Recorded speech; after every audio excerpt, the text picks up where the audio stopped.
지금부터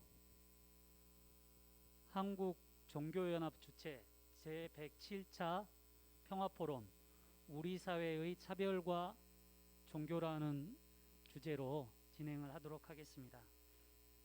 먼저 진행에 앞서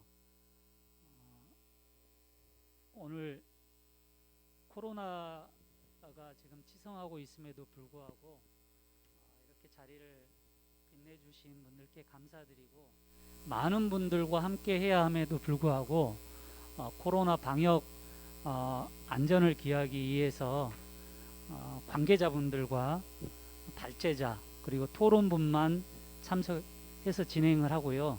하지만 오늘 진행하는 평화포럼의 모든 내용은 유튜브 검색창에 한국종교연합 이렇게 쳐서 검색을 하시면 이 유튜브로 실시간으로 시청을 하실 수 있겠습니다.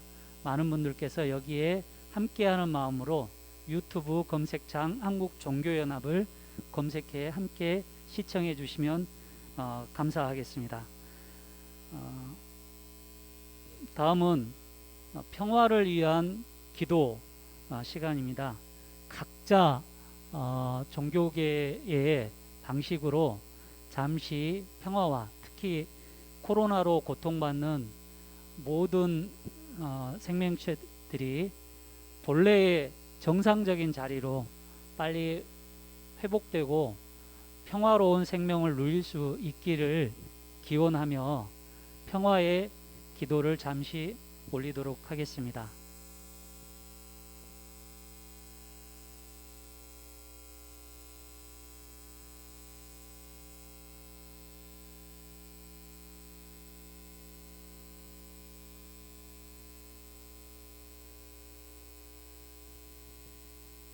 네. 이어서 본 한국종교연합 상임대표이시며 대한성공회 대주교를 역임하신 박경조 상임대표님의 인사 말씀이 있겠습니다.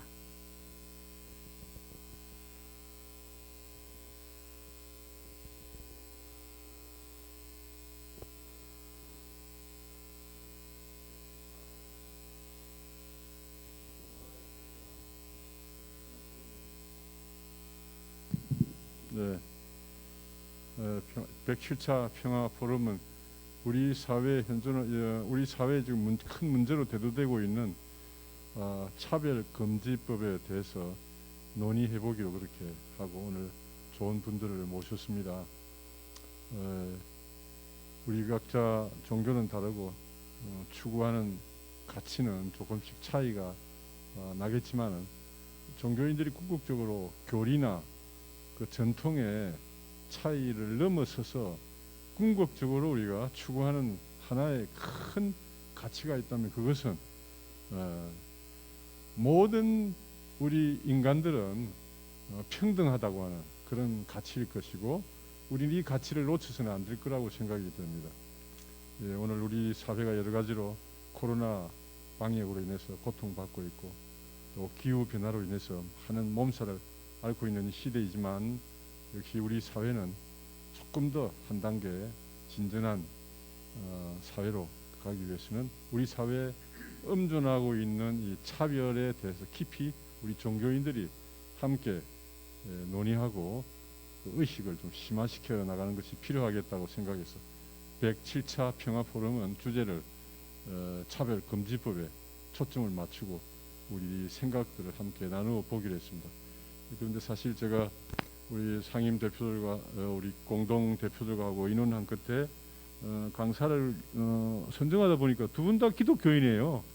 예, 오늘 주제 발표가 또 우리 박 변호사님도 제가 기독교인인지 모르고 그냥 부탁을 드렸는데 글을 읽어보니까 아주 독실한 기독교인이고 우리 박태식 신부님은 또 우리 성공회 신학교에서 신약학을 가르치는 유명한 아주 학식이 풍부한 교수님이신데 이 점은 좀 양해해 주시고 오늘 발제에 참여한 분들이 유교 대표도 계시고 불교 대표도 계시고 하니까 각자 종교의 전통에 따라서 오늘 우리가 논의할 얘기들을 깊이 있게 좀 다뤄주셨으면 대단히 고맙겠습니다. 네, 대단히 감사합니다. 네, 어, 한국종교연합 박경조 상임 대표, 한국종교연합 박경조 상임 대표님께서 인사 말씀을 해주셨습니다.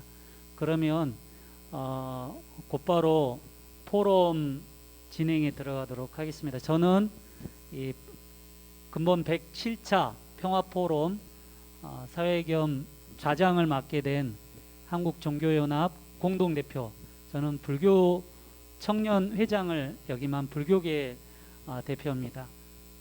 그러면 제가 자리에 앉아서 오늘 발제하실 분과 토론하실 분들을 소개하면서 시작을 하도록 하겠습니다.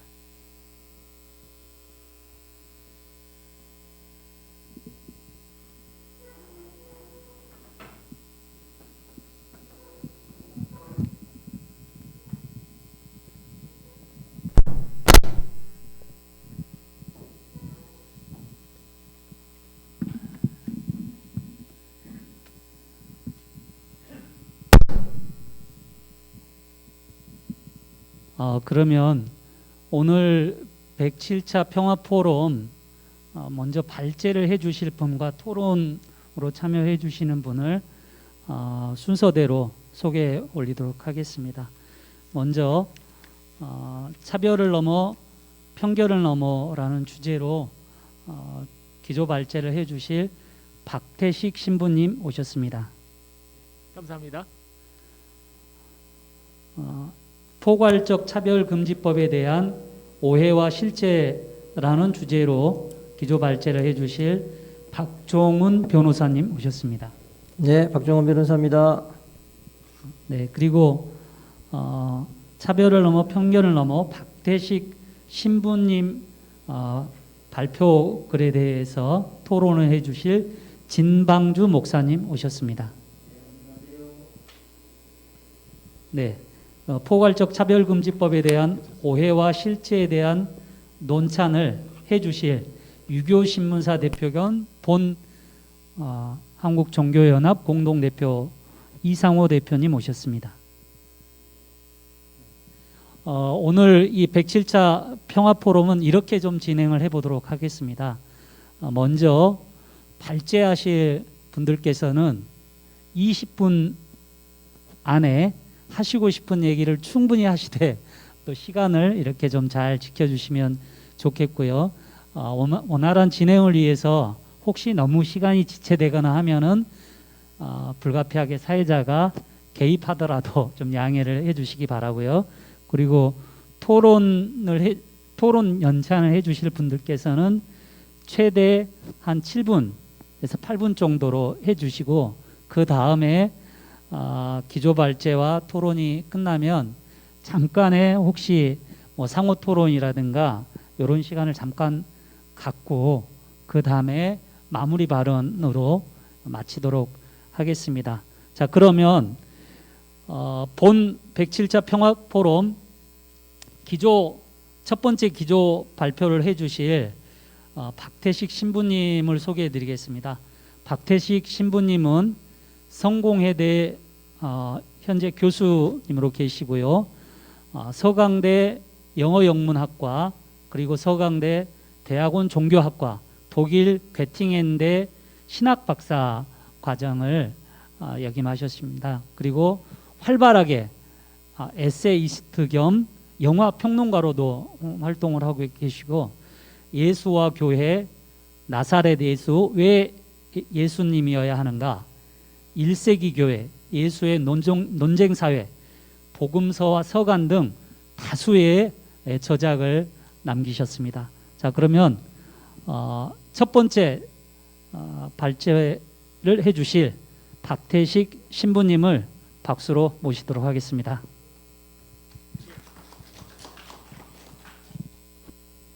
예, 감사합니다. 박태식 신부입니다.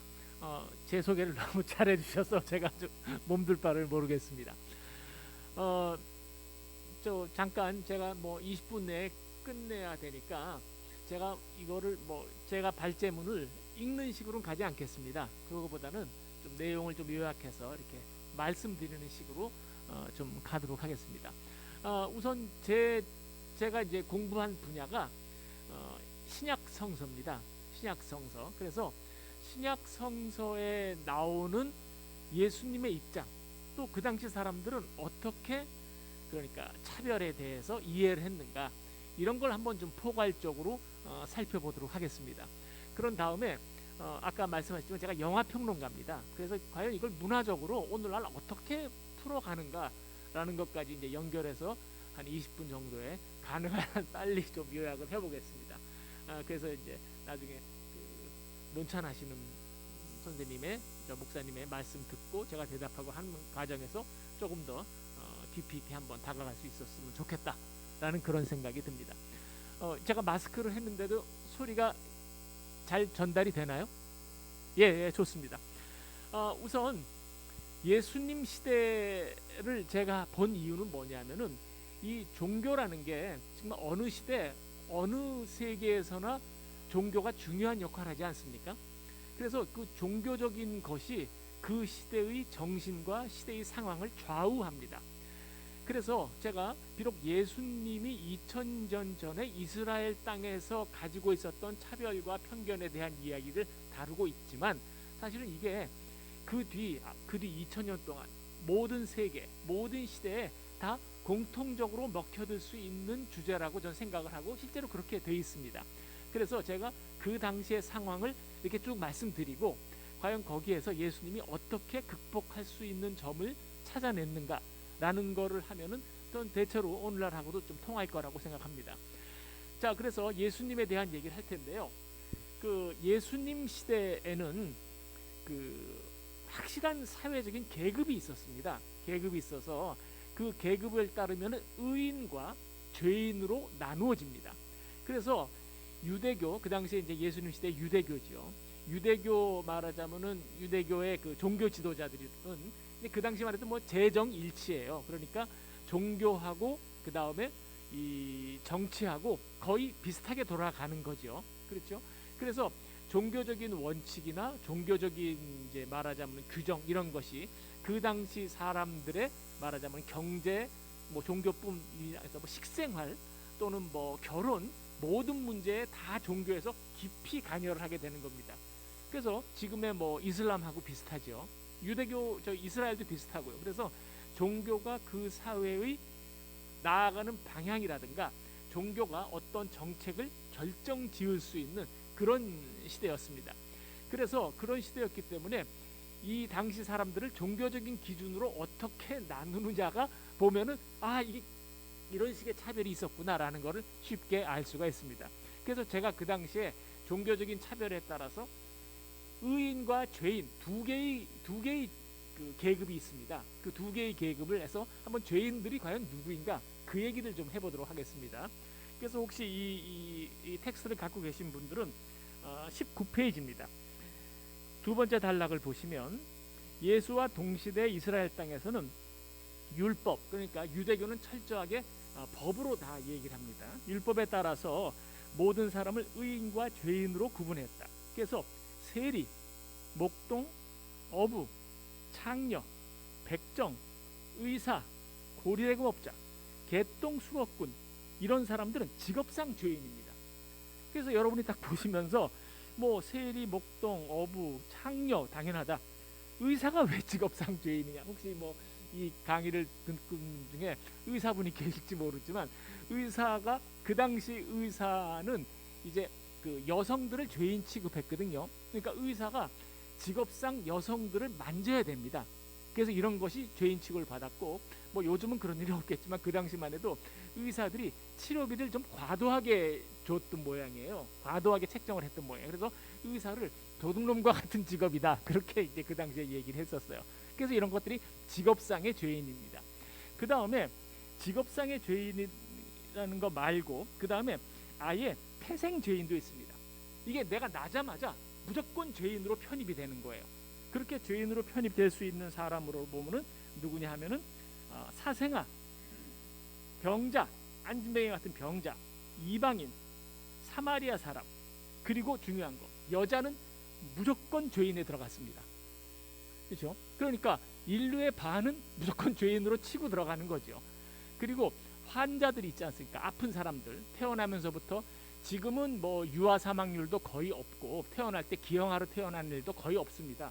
지금은 미리 사전에 그 이제 그 초음파로 기형을 알아내면 고치기도 하고 어떻게 하고 그렇게 해서 해결을 하지만 그 당시만 해도 그런 게 있었겠습니까?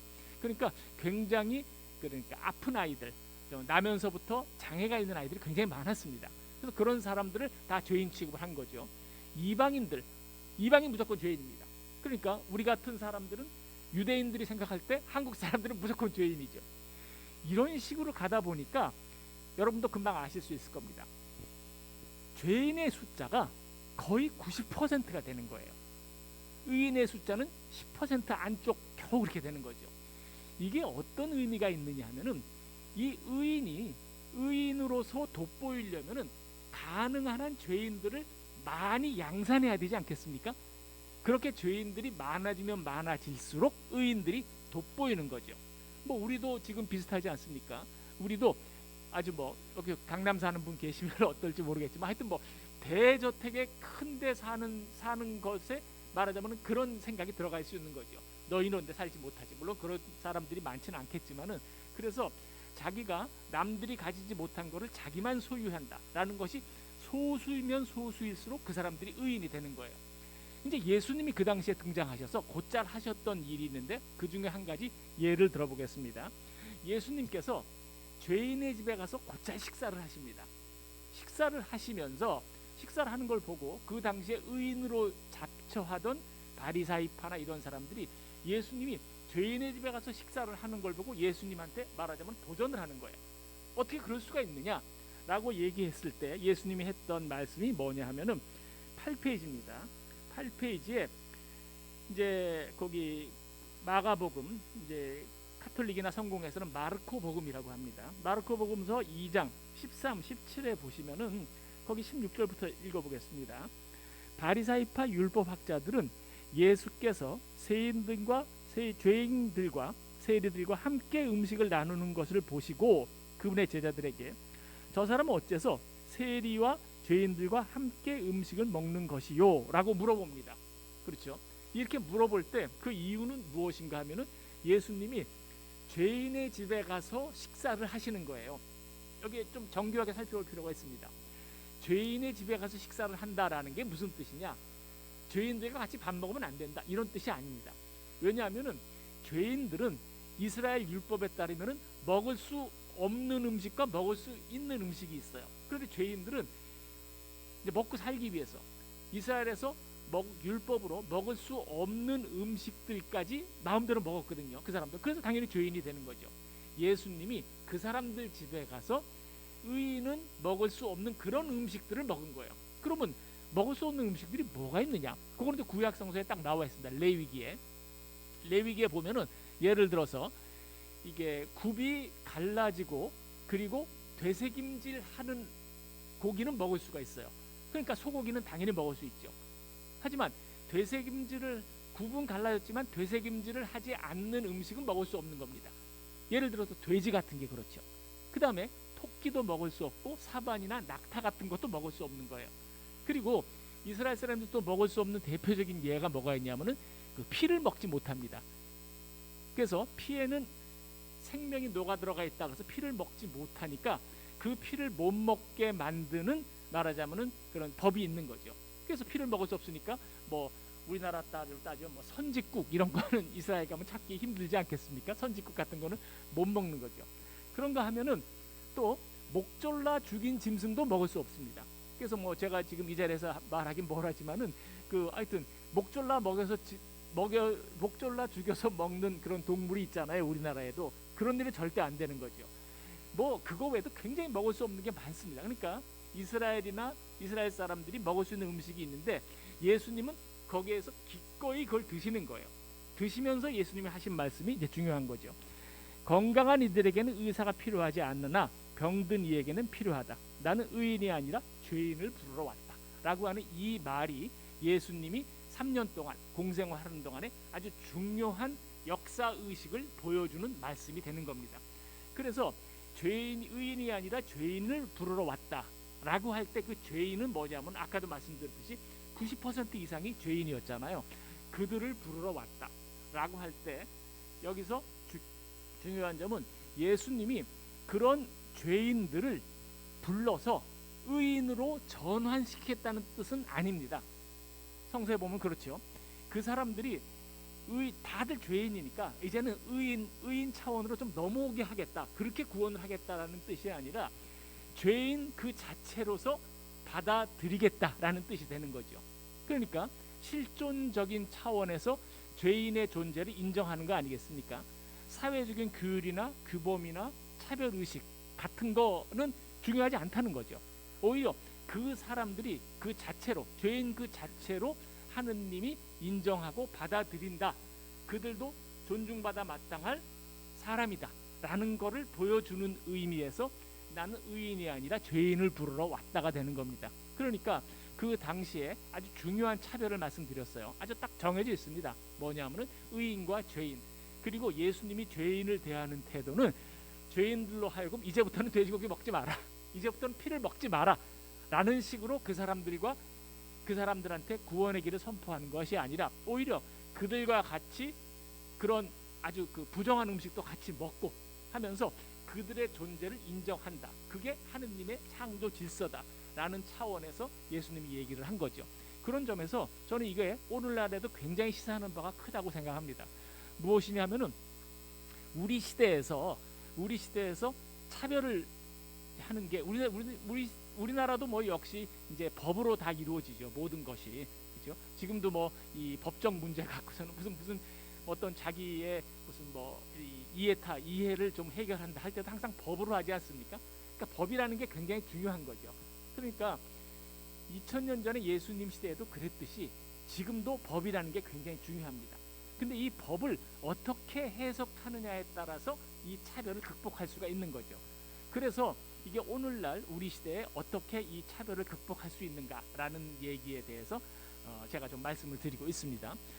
그리고 제가 그 영화에 대해서, 제가 영화 평론가라고 말씀드렸잖아요. 그래서 오늘 시간이 이제 너무 짧아서 제가 영화도 좀 보고 좀 길게 얘기를 했으면 좋겠는데 그 시간은 없어 그냥 영화 간단히 한 가지만 소개를 하겠습니다.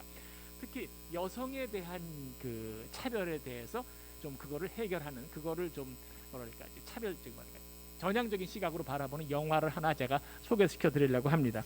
그래서 그게 어디냐 하면은 10페이지에 나오는 마리아 막달레나라는 영화입니다.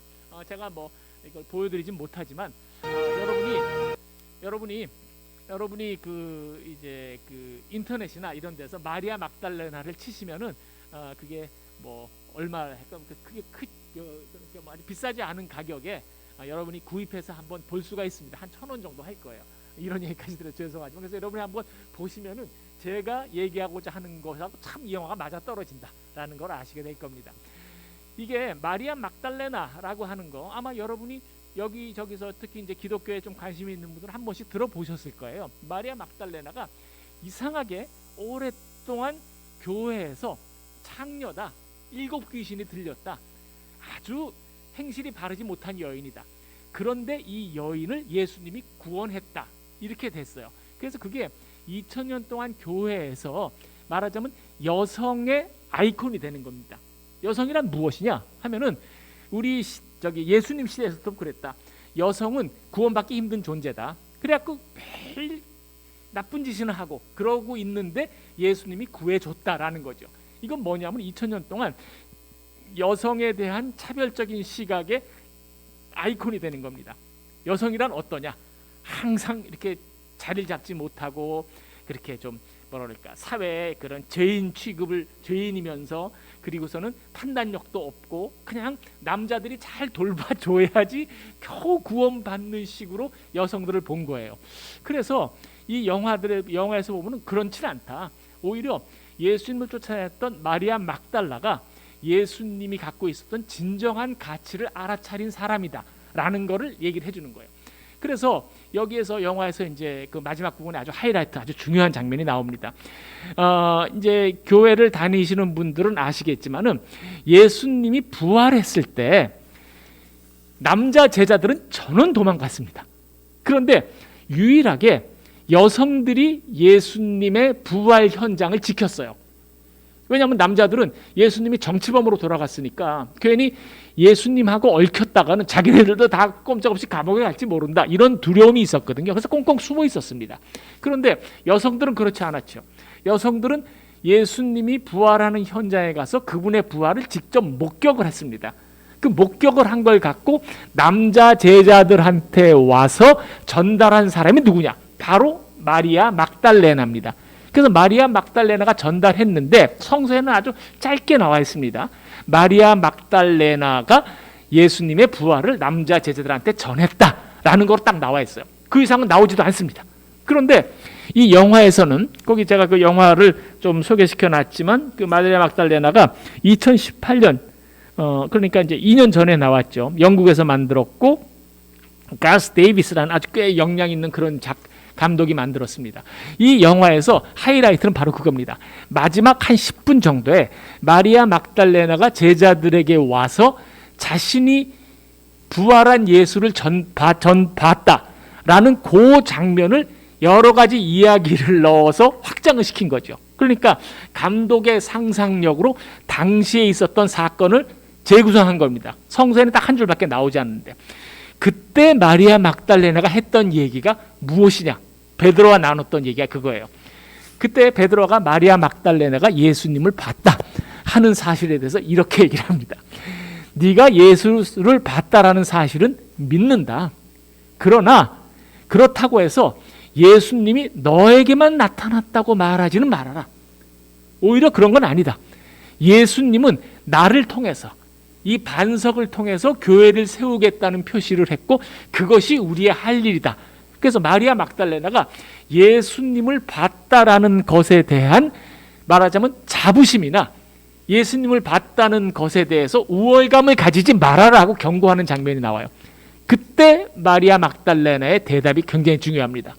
뭐냐 하면은, 마리아 막달레나가 나는 내가 잘났다고 한 것이 아니다.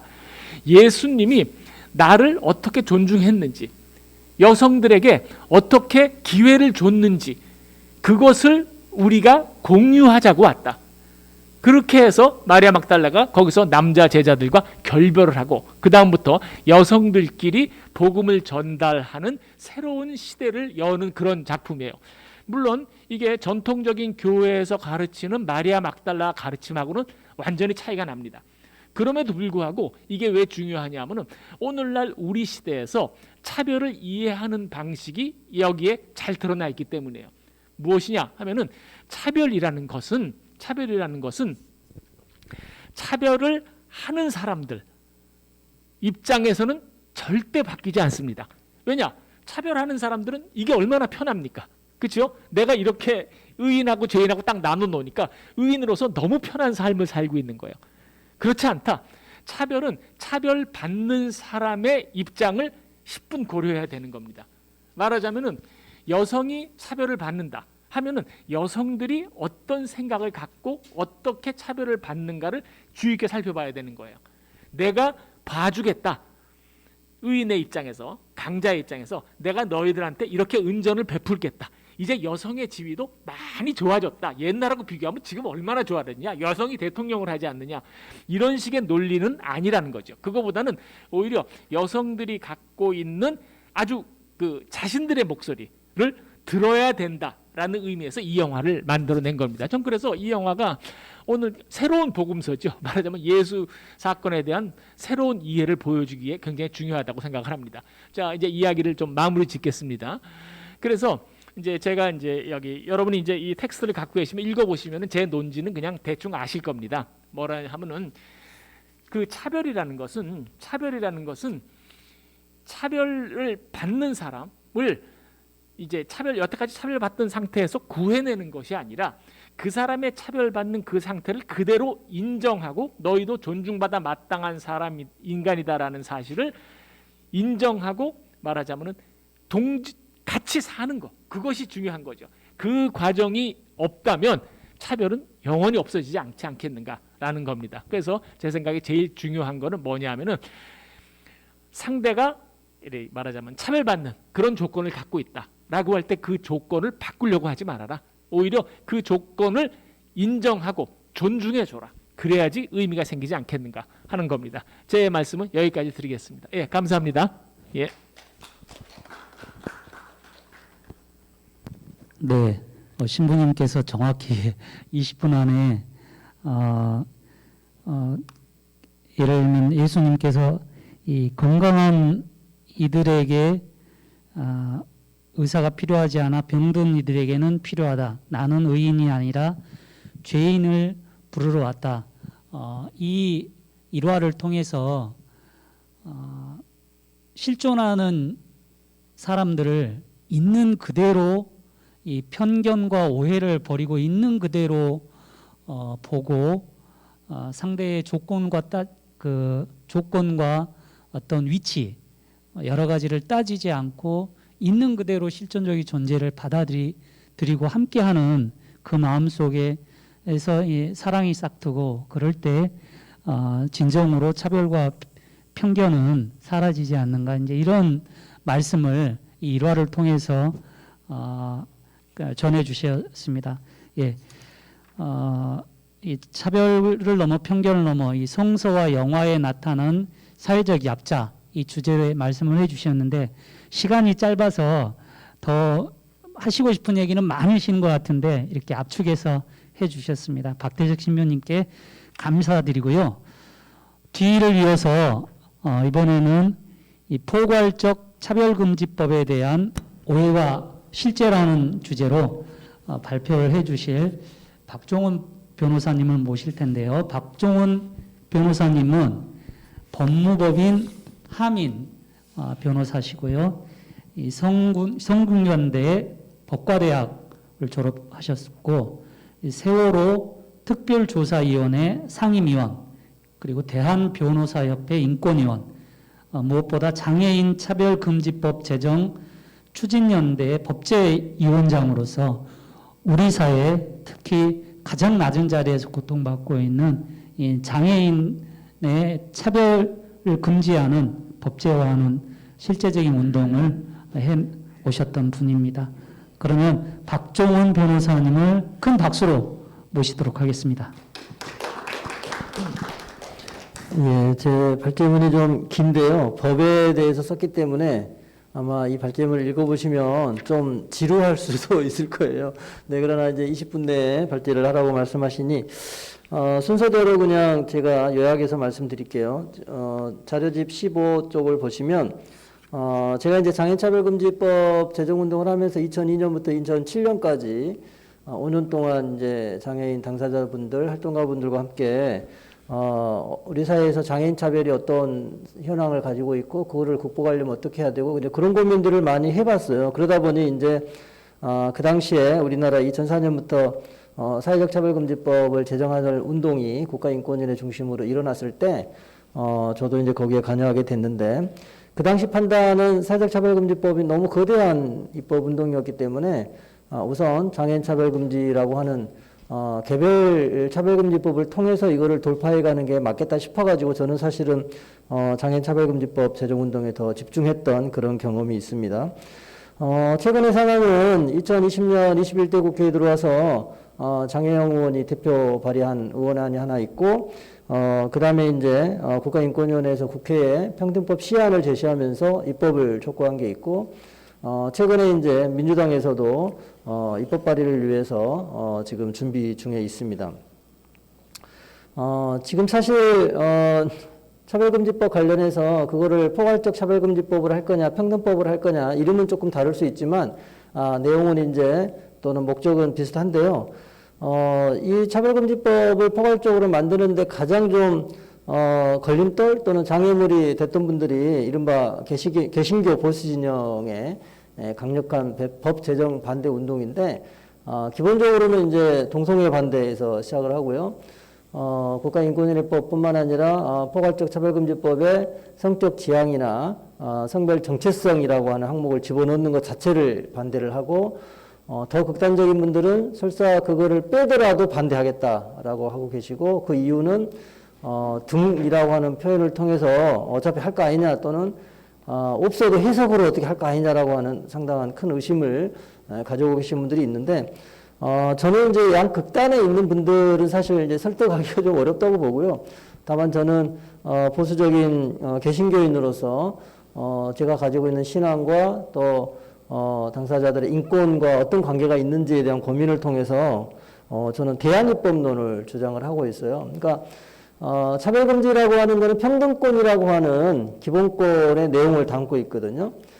그런데 그 차별금지뿐만 아니라 평등권뿐만 아니라 수많은 권리들이 있는 거죠. 종교의 자유도 있고 신앙의 자유도 있고 사상의 자유, 표현의 자유, 온갖 자유가 있는데 그런 자유들끼리 충돌하고 갈등을 빚는 케이스가 많이 있습니다. 실제로 의무가 충돌할 수도 있지만 권리가 충돌할 수도 있어요.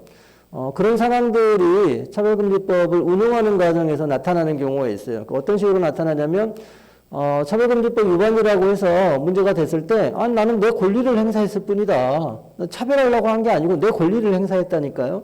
이렇게 항변했을 때 그 사람이 주장하는 권리, 예를 들어서 표현의 자유라고 하는 것과 그 표현의 자유라고 하는 것을 통해서 나타나는 행위가 실제로 모욕을 한다거나 명예훼손을 한다거나 혐오를 한다거나 증오를 한다거나 이렇게 나왔을 때 그것이 과연 표현의 자유 한계 내에서 인정돼야 되는 것인지 벗어난 것인지 또는 상대방 입장에서 이게 차별을 받는 것인지 아니면 일상적으로 용인해야 되는 수준인지에 대해서 논란이 벌어지게 되는 거죠.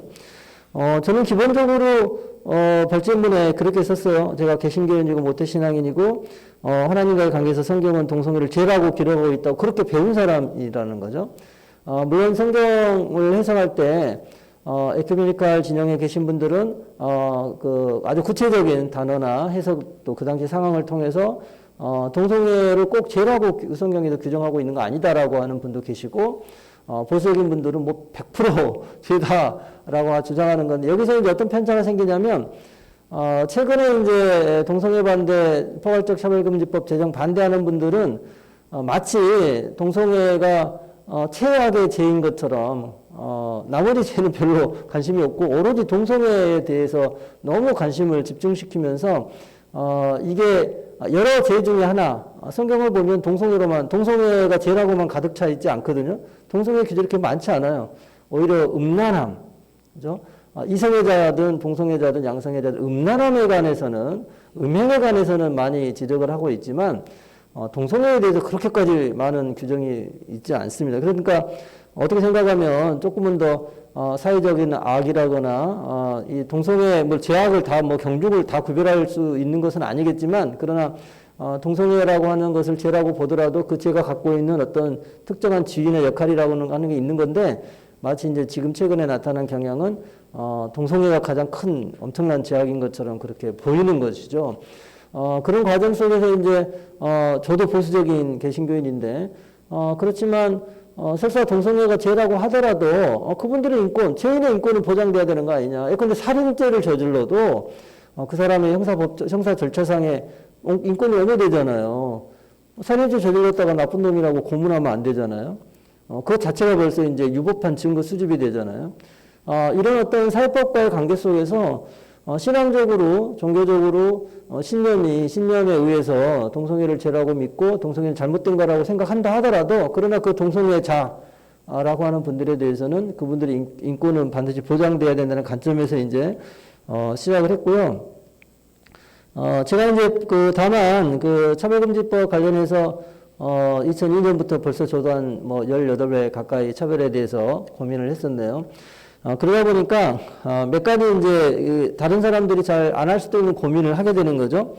국가인권위평등법 시하는 모든 차별이 아니라 법이 정한 차별금지 사유에 관하여 여러분들 혼동할 수 있는 게 차이가 있고 차별이 있고 법이 금하는 차별이 있는 거죠. 예를 들면 이제 어떤 진보 진영에 있는 분들은 이제 카톨릭 쪽에서 남녀 차별이 심하다. 왜 남자들만 신부가 되는 거지? 왜 여성은 신부가 안 돼? 이러면 남녀 차별이잖아요. 그렇지만 그거를 최근에 남녀 차별이라고 대차게 싸우거나 그러지 않아. 왜냐하면 그 종교가 갖고 있는 역사적 정통이나 해석이나 이런 게 있기 때문에 종교의 자유 영역 속에서 그거를 자체적으로 해결할 것이 법에서 그냥 카톨릭은 지금부터 여성도 신부로 이렇게 하셔 이렇게 할 수 없는 거죠. 그 마찬가지로 종교 영역이라고 하는 게 있고 종교 영역을 벗어나서 사회에서 논의되는 영역이 있는 거죠. 카톨릭에서 남성을 신부로, 여성은 신부는 못 되고 뭐 수녀로 예를 들어서 이렇게 또 다른 또 남성을 또 수사로 하고 여러 가지 이제 제도가 있는데 그거를 카톨릭이라고 하는 종교 영역에서 하는 것은 문제가 안 되죠. 종교적 영역이죠. 그렇지만 카톨릭에서 운영하는 어떤 사회복지 사업체에서 남녀차별이 일어난다는 것과 아니 별개의 문제예요. 그 사회적인 문제가 되면 그거는 남녀고용평등법이나 관련 법에 의해서 문제가 되죠. 그러니까 우리가 차별, 법에 의해서 금지되는 차별을 구별하는 게 가장 첫 번째 발걸음인 것 같아요. 무조건 뭐 차이와 차별을 혼동한다거나 법에서 규정되지 않는, 금지되지 않는 차별과 법이 금지하는 차별을 혼동하는 거는 처음부터 팩트에서 벌써 차이가 나기 때문에 그거를 좀 유념해서 생각해 보실 필요가 있고요. 그 다음에 이제 개별적 차별금지법 또는 개별법에 차별금지 규정이 있는 경우와 포괄적 차별금지법에는 상당한 차이가 있다는 거죠. 차별금지 사유가 하나 정도이고 여러 영역에 걸쳐서 차별을 금지하고 있는 예컨대 대표적인 거가 우리나라의 장애차별금지법인데 장애차별금지법은 장애라고 하는 차별금지 사유 하나가 있죠.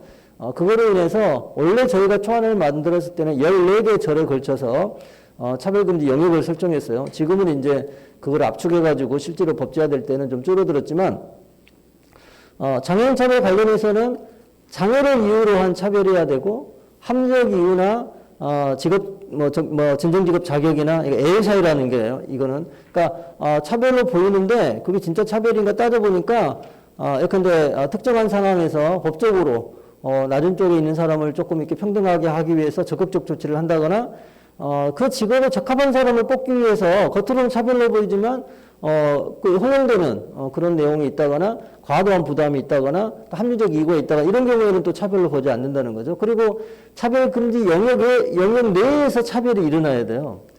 포괄적 차별금지법은 어떤 상황에 처하게 되냐면 차별금지 사유가 많다는 거죠. 그런데 지금 국가인권유리법에 19개, 국가인권위원회 평등법 시안에는 21개, 장애형 의원안은 23개가 있어요. 차별금지사유가 많다는 이야기는 각각의 차별마다 동등한 정도의 그 차별금지 영역을, 그러니까 공통분모가 될 만한 것을 차별금지 영역으로 해놔야지, 그렇지 않으면 모든 영역을 다 차별금지 영역으로 가버리면 이 감당이 안 되는 거예요. 그래서 보통 어느 나라나 마찬가지로 우리나라도 평등법 시안이나 장애형 의원안에 의하면 뭐 행정사법이야 뭐 당연한 거니까 그걸 빼더라도 사적인 영역에서는 고용 영역, 교육 영역, 그다음에 재하 영역 이 세 가지 영역에 대해서만 차별금지 영역을 설정하는 거죠. 나머지 뭐 가정, 뭐 일상생활, 뭐 그런 모든 거를 다 영역으로 삼지는 않아요. 그래서 차별금지 사유가 많아지면 많아질수록 차별금지 영역은 줄어들어야 되는 거죠.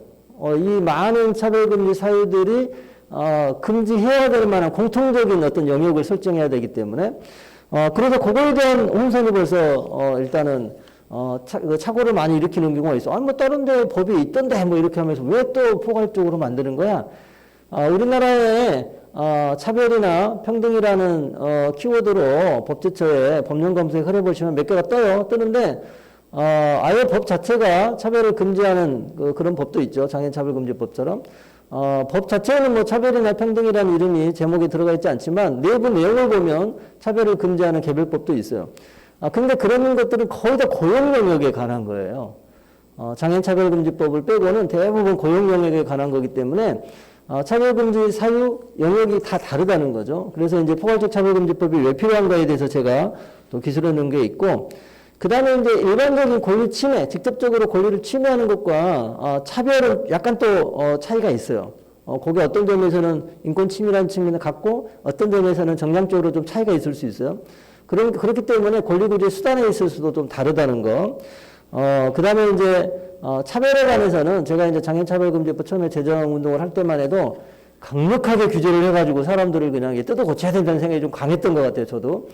그렇지만 저는 10여 년의 경험을 통해서 깨달은 거는 차별이라고 하는 것은 이 인식의 문제, 문화의 문제인 거예요. 그냥 한두 번 무슨 뭐 범죄 행위를 하듯이 되는 게 아니라 그냥 자기는 관행적으로 습관적으로 말을 했는데 그게 차별이 된다는 걸 잘 모르는 거예요, 처음에는. 그래서 상당한 시간을 거쳐서 좀 그 부드러운 방법으로 사람들과 인식과 문화를 변화시켜 나가는 방법을 취해야 된다는 것에 대해서 저는 동의를 하게 되었고, 그래서 국가인권위원회에 예전에 장애차별금지법을 제정 운동을 할 때는 뭐 시정 공고권 갖고는 안 돼, 뭐 시정 명령권도 줘야 되고, 뭐 이행강제도 붙여야 되고, 막 이렇게 강력한 규제 중심으로 어떤 문제를 해결하려고 봤다면, 최근에는 이제 국가인권위원회는 시정 공고를 통해서 화해하게 하고 설명하고 설득하고 그 과정을 통해서 법의 취지, 법에 실제로 금지하지 않더라도 이렇게 하는 것이 당신도 할 수 있는 거고, 또 그거로 인해서 불편을 겪는 장애인분들한테 도움이 되지 않겠냐, 그러면 많은 분들이 그 정도는 할 수 있어요, 이렇게 한다는 거죠. 법에 규정 금지했으니까 되고 안 되고 이렇게 따지기보다는 그게 훨씬 사람의 마음을 부드러운 방법으로 변화시키는 거라는 거를 알게 된 거죠. 그렇지만 또 차별구제 수단이 너무 또 연약하면 이게 있으나 마나한 게 돼버리면 또 안 되는 거. 적정선에서 지나치게 강하지는 않지만 그러나 사람들을 변화시킬 수 있는, 동력을 줄 수 있는 그런 차별구제 수단이 있어야 된다는 거죠. 그래서 제가 19쪽에는 차별, 금지되는 차별에 대해서 제가 정리를 해놨고요. 그 다음에 22쪽에는 왜 포괄적 차별금지법이 필요한가, 그런 개별법이나 개별적 차별금지법이 있음에도 불구하고 그거에 대해 설명을 했고, 그 다음에 이제 관련 개별법은 이렇게 있지만 이것은 어떤 한계를 가지고 있는가, 그 다음에 23쪽에 보시면 포괄적 차별금지법이 필요한 일반적인 이유를 쭉 제가 썼고, 그 다음에 차별금지 구제 수단의 경우에도 왜 다른 것과 다른가, 제가 26쪽에는 표로 여러 이제 법안 내용 속에 또는 법 제목에 차별을 금지하고 있는 법들이 이렇게 있는데, 차별 사유는 연령 장애, 뭐 성별 혼인, 고용 형태, 성별, 또 성별 국가인권위원회법은 19개 사유가 있는데, 차별 영역은 대부분 고용에 관한 또는 성희롱 뭐 이런 건데, 양성평등 기본법 같은 경우는 좀 더 많고, 국가인권위원회법도 지금 현재 평등법 시한처럼 고용, 교육, 재하 이렇게 성희롱까지 포함하면 더 많은 거죠. 대부분은 이제 고용 영역에 돼 있고 선언적이 있기 때문에 사실은 우리나라에서 본격적인 차별금지법으로 볼 수 있는 거는 장애인차별금지법이 상당히 좀 그런 의미에서 의미를 갖게 된 거죠. 예전에 이제 남녀평등에 관한 여러 법제도 있었지만, 그래서 이제 개별적 차별금지법과 포괄적 차별금지법이 어떤 관계 속에서 이거 운영되는가에 대해서 제가 127쪽에 또 기술을 했고요. 그 다음에 이제 차별금지 사유 및 예외 사유. 차별금지를 무조건적으로 관철시킨다고 하는 것도 상당히 어리석을 수가 있어요. 그러니까 차별금지 사유로 보이지만 이유가 있을 수 있다는 거죠. 그것이 합리적 이유, 또는 이제 지금 평등법 시한에 의하면 진정직업 자격이라고 해서, 예를 들어서 이런 거죠. 교회에서, 개신교에서 목사를 청빙하려고 하는데, 예컨대 A라는 교단에 속한 교회란 말이죠. 거기서 A라는 그 목사님을 청빙하는데 갑자기 스님을 청빙하라고 할 수는 없잖아요. 어떻게 차별해? 그것도 채용이니까 고용이니까 차별하면 안 돼. 이렇게 하면 곤란하다는 거죠. 그러니까 그 직업에 알맞는 진정한 자격을 가진 사람을 뽑으면 설사 스님은 안 됩니다. 뭐 누구는 안 됩니다. 했다 하더라도 그것이 차별로 되지는 않는다는 거거든요. 그게 이제 이른바 진정직업 자격이라는 건데, 그렇지만 그 종교 영역에서 교회에서 그렇게 하는 것과, 예컨대 사회복지 영역에서 사회복지사 자격을 가진 사람을 뽑는다. 그러면 나는 열정도 있고 내가 더 잘하는데 난 자격은 없는데 왜 차별하는 거야? 이렇게 덤비게 되면 그것도 문제가 되죠. 그렇지만 그거는 차별로 판정되지 않아요. 왜? 사회복지 사업을 하는데 전문성을 요하는데 전문성을 판단하는 객관적인 기준이 뭐겠어요? 자격증 이런 거잖아요. 경력, 자격 이런 걸 따지기 때문에 그거를 공고할 때 사회복지사 자격을 가진 사람을 우대한다거나 사회복지 자격이 있어야 된다거나, 실제로 법에 의해서 또 그거를 강제하는 경우도 있어요. 그러니까 그런 경우는 진정직업 자격을 가지고 하기 때문에 그건 충분히 이유가 있는 것이죠. 겉으로는 차별로 보일지 모르지만, 우리나라 지금 평등법이나 장애인 안에는 뭐 과도한 부담은 없는데, 애국의 사례 같은 경우는 지금 당장 그거를 시정하는 너무나 많은 부담을 줘가지고 아예 그냥 그 기업 자체가 좀 운영하기 어렵게 된다거나 어떤 단체가 그냥 어렵게 된다거나 그런 상황이 되는 경우에는 또 예외 사유를 두는 경우도 있지만, 아직 우리나라 현재 나와 있는 법안이나 시안에는 없고요. 그리고 우리나라는 독특하게 합리적 이유라고 하는 것으로 규율을 하고 있어요. 따져보는 거죠. 구체적인 상황을. 겉으로 보기에는 차별 같은데 왜 그런 행동을 하게 됐죠? 이런 이유가 있었어. 이렇게 하게 된 겁니다. 그러면 겉으로 보기엔 차별인 것 같은데 합리적 이유가 있군요. 이런 판단을 한 번 더 받을 수가 있는 거예요. 그래서 많은 분들이 그냥 차별금지 사유, 차별금지 영역만 보고 이런 애외들이 인정되는구나. 그래서 개신교계에서 목사님이 뭐 강단에서 내가 배운 성경에 의하면 동성애는 죄다라고 설교하면 잡혀간다. 이거는 거짓말이에요. 가짜뉴스라는 거죠. 이거 순전히 종교의 영역에서 일어나기 때문에 차별금지 영역 밖에서 일어난 일일 뿐만 아니라 그거는 종교의 자유, 신앙의 자유로 보장되는 이야기죠. 그것이 옳고 그른 것을 따지지 않아요. 종교 영역에서 그 안에서 일어나는 일이기 때문에 다들 아시겠지만 종교에도 이단과 정통이라는 게 있잖아요. 사회법에서 이단과 정통은 없어요. 사회법을 위반하느냐 안 하느냐가 중요한 거지 종교가 국가가 그냥 개입해가지고 이게 정통이냐 이단 따져주지 않는다는 거죠. 그런 면에서 여러분들이 이 법과 사회법과 종교가 갖고 있는 내부 규율과는 별개의 차이가 있다는 것을 말씀드리고 싶고 제가 이제 특히 동성애나 성별 정체성에 대해서는 129쪽에 보면 성에 대해서 간단하게 썼어요. 성이란 무엇인가에 대해서. 예를 들어서 생식기를 기준으로 할 것이냐, 염색체를 기준으로 할 거냐, 사회심리학적 이른바 젠더라고 하는 것을 기준으로 할 거냐에 따라 이게 좀 다르게 평가된다는 거죠. 간단히 말씀드리면 생식기를 기준으로 하면 이 땅에는 4가지 종류의 성이 있는 거죠. 남성, 여성, 양성, 무성이 있는 거예요. 남성 생식기를 갖고 태어난 사람, 여성 생식기를 갖고 태어난 사람, 둘 다 갖고 태어난 사람, 소수지만 둘 다 없는 사람도 있다는 거죠. 그러면 그거는 그 사람이 내가 어떻게 그거 달고 태어나려고 한 게 아니잖아요. 그 사람으로서는 불가능적인 상황인 거죠. 염색체라고 하는 것도 XX, XY만 있는 게 아니라 변형적인 게 있고, 사회심리학적 성은 이른바 사회심리학이라는 표현 자체가 그러듯이, 남자와 여자 사이에, 전형적인 남성과 여자 사이에 상당한 스펙트럼이 또 있는 거죠. 그런 것이 이른바 현실이라고 하는 것이죠, 현실을. 그래서 전통적으로 세계적으로는 남성, 여성뿐만 아니라 간성이라고 하는 남성으로 보기도 애매하고 여성으로 보기 애매한 그 어떤 성까지를 인정하는 추세에 있다는 거죠. 성적 지향이라는 것도 동성애, 이성애, 양성애라고 하는 거죠. 그게 무슨 취미처럼 막 바꾸고 장난처럼 하는 그런 거를 말하는 게 아니라 지향이라고 하는 표현에서 오는 것처럼 상당 부분 고정적인, 불가항력적인 태어나면서부터 가져오는 그런 성향들이 상당 부분 강조되는 게 이제 지향이라고 하는 표현이거든요. 이런 다양성 속에서 저는 물론 동성애를 신앙적으로, 사상적으로, 종교적으로 죄로 볼 수 있고 또 좀 진보적인 분들은 아닐 수도 있다고 보지만 예를 들면 동성애가 뭔가라는 개념부터 벌써 이제 혼선을 빚는 거죠. 동성애자라고 할 때 어떤 동성애자는 이제 너무 이제 진보진영 쪽에서는 예전에 이제 미국 의사협회나 많은 분들이 이거는 장애도 아니고 질병도 아니고 태어날 때부터 어쩔 수 없는 그거 누가 규정하기 어려운 그거라고 이제 보는 분들 계시지만 또 지나치게 또 이제 동성애 반대나 차별금지법 반대 운동하시는 분들은 다 선택했다고 말을 하는 거예요. 왜냐하면 태어날 때부터 그랬다. 갖고 태어났다고 말하는 순간에 건드리기가 애매하잖아요. 잘못했다, 잘했다 말하기 곤란하니까 무조건 선택했다라고 말을 해야 이게 성립이 되는 거죠. 그렇지만 저는 둘 다에 대해서 현실은 좀 그렇지 않다. 예를 들면 너무 지나치게 진보적인 쪽에서 이거는 저도 고칠 수가 없는 거야. 그냥 겉으로는 남성 생식기를 갖고 태어났지만 내가 사회심리학적 성이 여성이면 그건 고칠 수가 없어.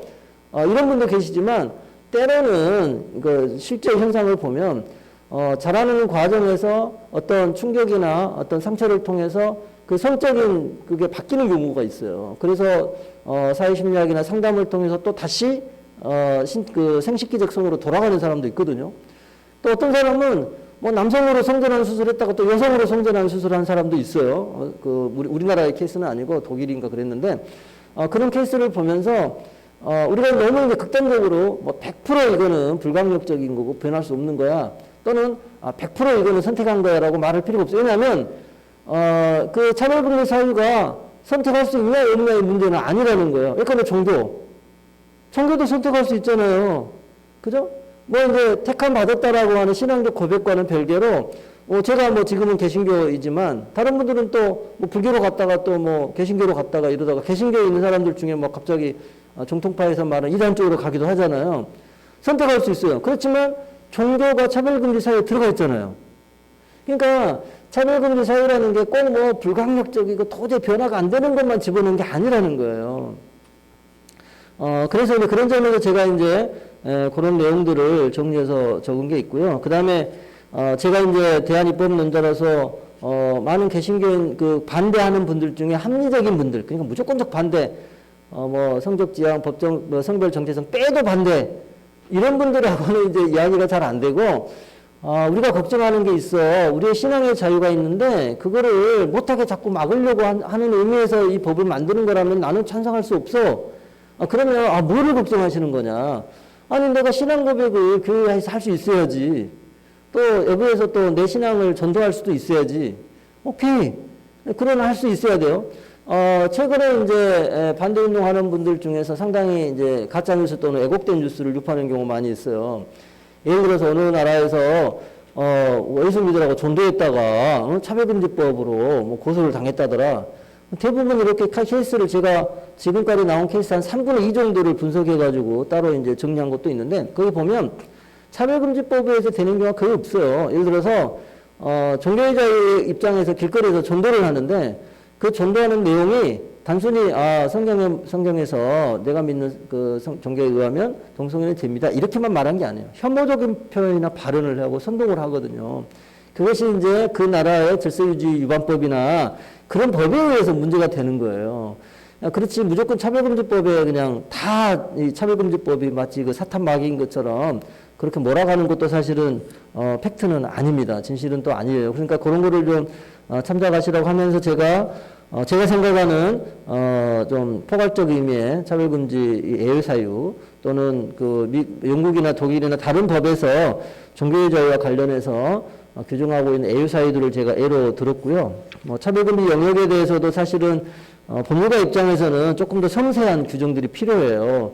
너무 또 이렇게 단순하게 규정하게 될 때 나중에 해석 적용할 때 상당히 곤란해지는 그 지점도 있고요. 그 다음에 굳이 차별구제 수단도 저는 개인적으로는 아까 말씀드린 그 국가인권위원회의 경험을 통해서 국가인권위원회 시정 공보권 정도 갖는 게 맞고, 대신에 장애인차별금지법에서 이미 지난 12년 동안 운영해왔던 법원에 의한 구제조치라고 하는 것을 병행적으로 또 운영하는 것, 또는 징벌적 손해배상과는 조금은 다른 가정적 손해배상 제도를 적정선에서 운영해야 된다고 하는 여러 가지 견해들을 제 발제문에 적어 넣었습니다. 제가 53쪽에 제가 좀 그런 마음을 정리해서 동성애자 아이를 상정하고 이야기한 게 있는데, 저는 발제를 마치면서 꼭 말씀드리고 싶은 게 동성애를 가진 분들하고 소통을 해봐야 된다고 생각해요. 왜 그러지? 그러니까 무조건 막 악마 같고 사탄 같고 뭐 엄청난 죄인이고 절대 sup혀가면 안 되고 죄 때문에 세상이 다 망할 것 같고, 그런 생각을 갖기 전에 그분하고 소통해보, 내 자식이라고 생각하고 내 친구라고 생각하고 소통을 해봐야 돼요.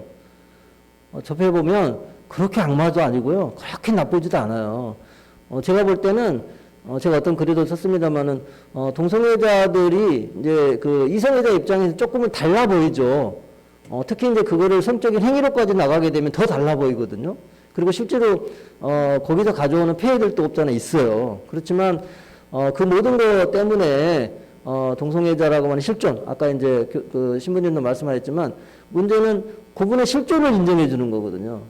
그런 삶을 가진 사람이 있다, 당신이 그런 사람이구나 라고 인정하는 것에부터 시작을 해야 그분들과 소통이 되는 거고, 뭐 탈동성애 운동을 한다거나 또 동성애자를 변화시키고 싶은 그런 생각을 가진 분, 선교의 대상으로 보는 분이 계시면 더더욱이나 막 저 나쁜 놈, 뭐 저거는 사탄이고 뭐 이런 식으로 표현하기보다는, 물론 표현은 뭐 돌려서 이야기하고 뭐 절대 차별하지 않습니다고 말하지만 사실상 그분들의 존재 자체를 인정하지 않으려고 하는 것 자체가 차별이고 혐오거든요. 그러니까 그런 내용을 통해서 우리가 정말로 개신교인이라면 그분들을 죄인으로 생각한다 하더라도 사랑으로 녹여내는 것이 기독교적인 방법인 거지, 어떻게든 막 분리하고 배제하고 나쁜 거로 치부하고 그렇게 해가지고는 해결이 안 된다고 보기 때문에, 저는 이번에 포괄적 차별금지법이 제정됐으면 좋겠고, 제정하는 과정에서 많은 분들의 다양한 의견들이 합리적으로 수렴이 돼서 적정하게 멋있는 법이 좀 제정됐으면 좋겠다, 그런 기대를 하고 있습니다. 제가 조금 길어졌네요. 감사합니다. 네, 고맙습니다. 그래도 한 1분 정도 넘어갔기 때문에 그 정도는 예, 감사드리고요. 우리 방금 이 박종훈 이 변호사님께서는 본인을 이 보수적인 개신교인이라고 이렇게 소개하시면서 하지만 이 헌법 제 11조 1항 모든 국민은 법 앞에 평등하라 누구든지 성별 종교 또는 사회적 신분에 의하여 정치적 경제적 사회적 문화적 생활의 모든 영역에 있어서 차별을 받지 아니한다라는 이 대전제가 되는 헌법 정신에 입각해 포괄적 차별금지법 제정에 대해서 찬성하시는 말씀을 해주셨고, 하지만 이제 구체적으로 들어갔을 때 좀 더 신중해야 될 이런 부분들도 있다라는 것을 몇 가지 말씀을 해주셨습니다. 그리고 워낙 우리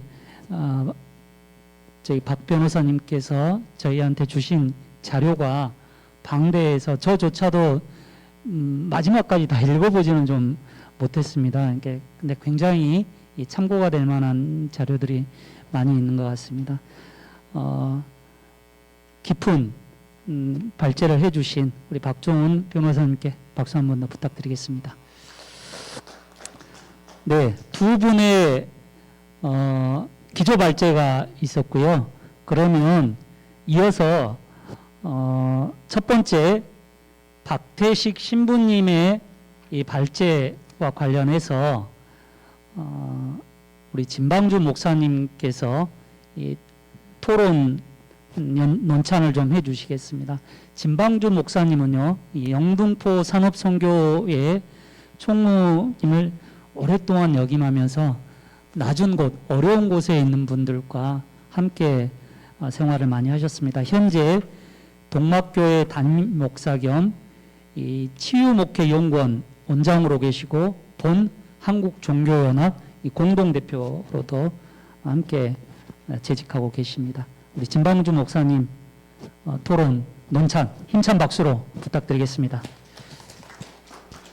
예, 감사합니다. 박 신부님이 워낙 발표를 잘해 주셔서 뭐 덧붙일 게 별로 없는 것 같습니다. 근데 이제 저도 이제 두 가지로 나눠서 봤으면 해가지고 두 가지 문제를 말씀드리려고 하는데, 첫 번째 하나는 이제 결국 의인과 죄인을 누가 나누었고 어떤 기준으로 나누었느냐, 도대체 의인과 죄인을 누가 나누었느냐, 그게 이제 기준이 뭐냐, 이게 제일 핵심이 아닌가 그런 생각이 듭니다. 결국 그건 이제 여기 발제나 이제 성서에 보면 이제 율법을 가지고 나누고 죄인과 의인을 구분한다 이렇게 이제 돼 있는데, 그렇다면 율법의 근본 정신이 뭐냐, 율법을 왜 만들었느냐, 이것이 이제 문제지 않는가 생각이 듭니다. 율법이라는 것은 결국 성서에서는 한마디로 하면 이제 사랑이라는 말로 할 수가 있는데, 하나님을 사랑하고 인간을 사랑하는 것, 그것이 결국 구약성서와 신약성서 전체를 다 포괄하는 한마디라고 할 수가 있는데, 하나님을 더 잘 사랑하고 사람을 더 잘 사랑하기 위해서 율법을 만들었는데, 오히려 그 율법이 도구가 돼서 하나님을 더 사랑하지 못하게 하고 사람을 더 사랑하지 못하게 하는 그러한 차별을 갖게 하는 그러한 결과를 도출하지 않았는가. 그렇다면 본래 율법 본래 정신에 위배된 형태로 율법이 시행되고 있지 않는가, 그것이 이제 제일 문제가 아닌가 생각이 듭니다.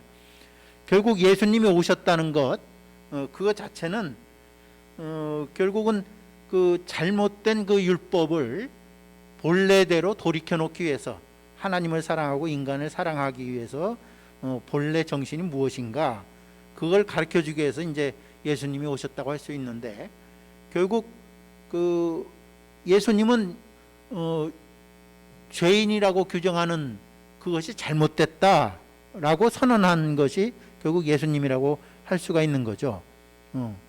결국 예수님은 이제 그 근거로 여러 가지 이제 말씀도 하지만 하나님을 사랑하고 인간을 사랑하는 것, 그것이 가장 근본 목적이고 그것이 가장 복음이라고 이렇게 이제 말씀하시는데 여기서 이제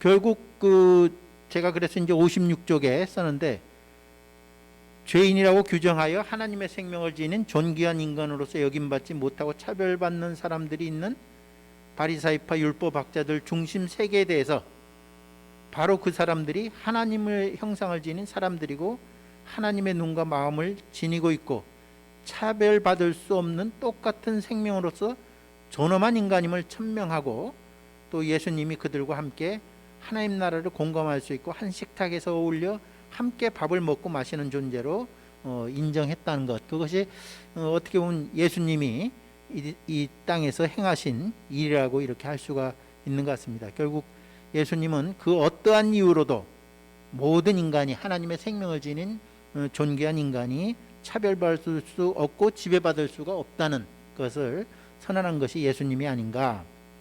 우리가 잘 아는 그 나태주 시인의 풀꽃이라는 시가 있습니다. 제가 그걸 다 옮겨왔는데 1, 2, 3 해가지고 자세히 보아야 예쁘다, 오래 보아야 사랑스럽다, 너도 그렇다.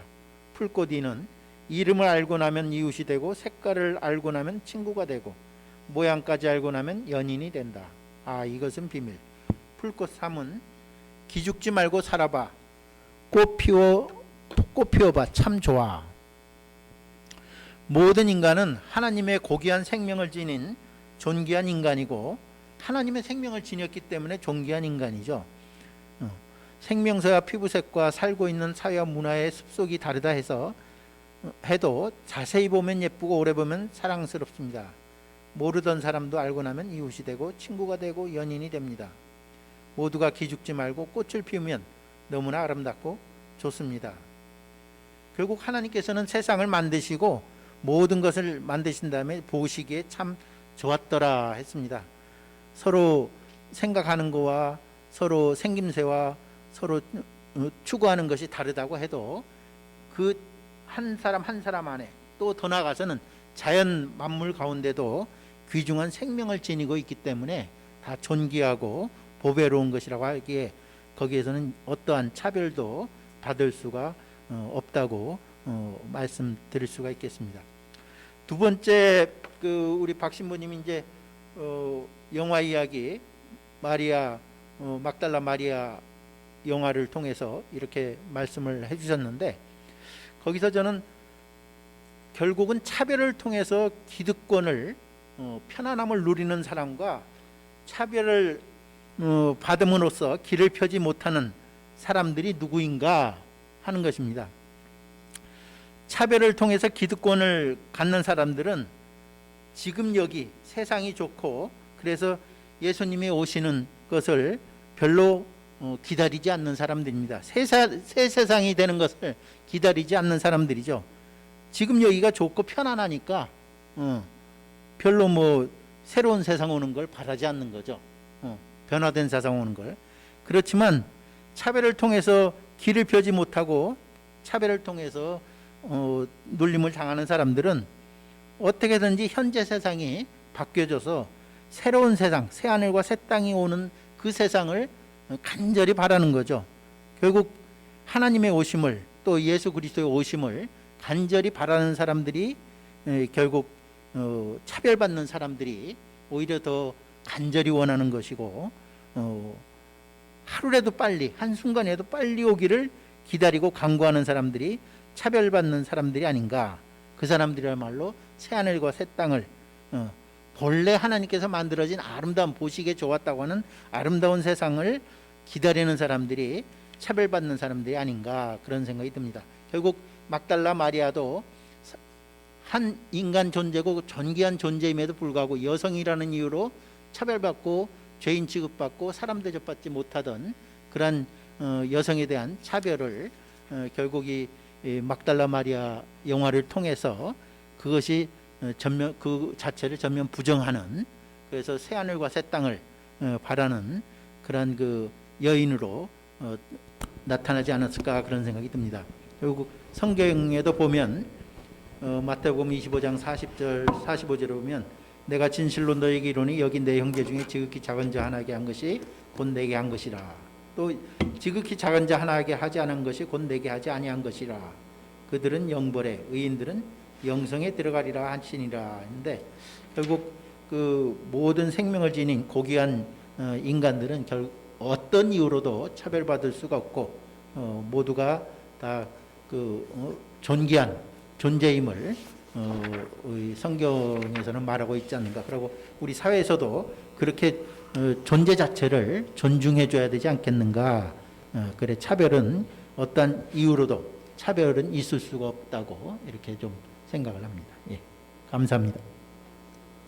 네, 진방면 목사님께서 논찬을 해주셨고요. 근데 우리 박대신 신부님 이제 기조 발제하고 대부분 이제 거의 공감을 다 하시는 것 같아요. 그래서 다른 어떤 이제 논쟁적인 뭐 주제나 이런 말씀은 하지 않으셨고 대신 예를 들면 이 두 가지 내용으로 차분하게 이 박대식 신부님의 발제를 좀 더 풍성하게 만들어 주신 것 같습니다. 저는 불자이다 보니까 이 성경이나 개신교에서 쓰는 어떤 여러 언어들을 자세히 알지는 못하지만 예를 들면 진방면 목사님께서 그 율법의 근본 정신은 사랑이다.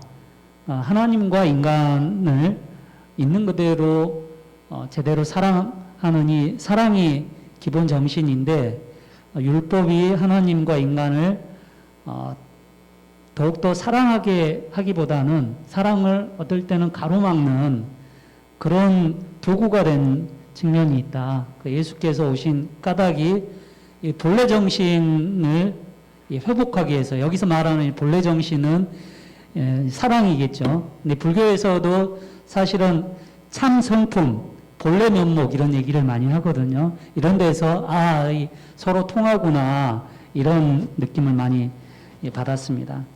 특히 저도 이 나태주 시인 되게 좋아하는데 이쪽 인용해서 더욱더 공감의 폭이 컸던 것 같습니다. 좋은 논찬 감사드리고요. 다음은 포괄적 차별금지법에 대한 오해와 실제에 대해서 우리 이상호 대표님께서 논찬을 해주시겠는데요. 이상호 대표님은 현재 유교신문사 대표이시고 본 한국종교연합 공동대표로서 아주 활발한 활동을 해주고 계십니다. 이상호 대표님 박수로 맞이하겠습니다. 예, 방금 소개받은 이상호입니다. 박종훈 변호사님의 그 방대한 글을 읽으면서 저 역시 이 논란에 대해서 다시 한번 정리해보는 시간이 된 것 같습니다. 지난 7월에 유교종단 성균관에서는 성균관장과 국가인권위원장의 의미 있는 만남이 있었습니다. 이날 환담 자리에는 성균관장을 비롯한 유교 성균관 임원들과 국가인권위원회 위원장을 비롯한 상임위원 등이 함께 했습니다. 이 자리에서 유교 성균관에서는 국가인권위원회의 차별금지법안 시안에 대해 동의를 표명하고 긍정적인 입장을 전했습니다. 유교 성균관의 이런 입장 표명은 차별금지 법안이 과거와 달리 광범위한 사회적 동의를 얻어가고 있음을 상징적으로 보여주는 일이었습니다. 그동안 차별금지 법안은 2006년 국가인권위원회가 국무총리에게 공고한 이후 수차례에 걸쳐 법안이 제기되었지만 번번이 무산되었습니다. 특히 19대 국회에서는 2명의 국회의원이 차별금지 법안을 발의했지만 2달 만에 법안을 자진 철회하는 일도 벌어졌습니다. 당시 발의 사실이 알려지자 반동성애 단체 및 일부 기독교계 보수 진영에서 차별금지법은 동성애 허용법, 동성애 보호법이기 때문에 개정을 막아야 한다며 무차별적인 공격을 퍼부었기 때문이었습니다. 그럼에도 법안 제정 요구는 계속 이어졌고 지난 6월 정의당의 국회 발의와 국가인권위원회의 시안 발표 이후 이번 21대 국회에서는 14년 만에 차별금지법이 제정될 것이라는 기대감이 고조되고 있습니다.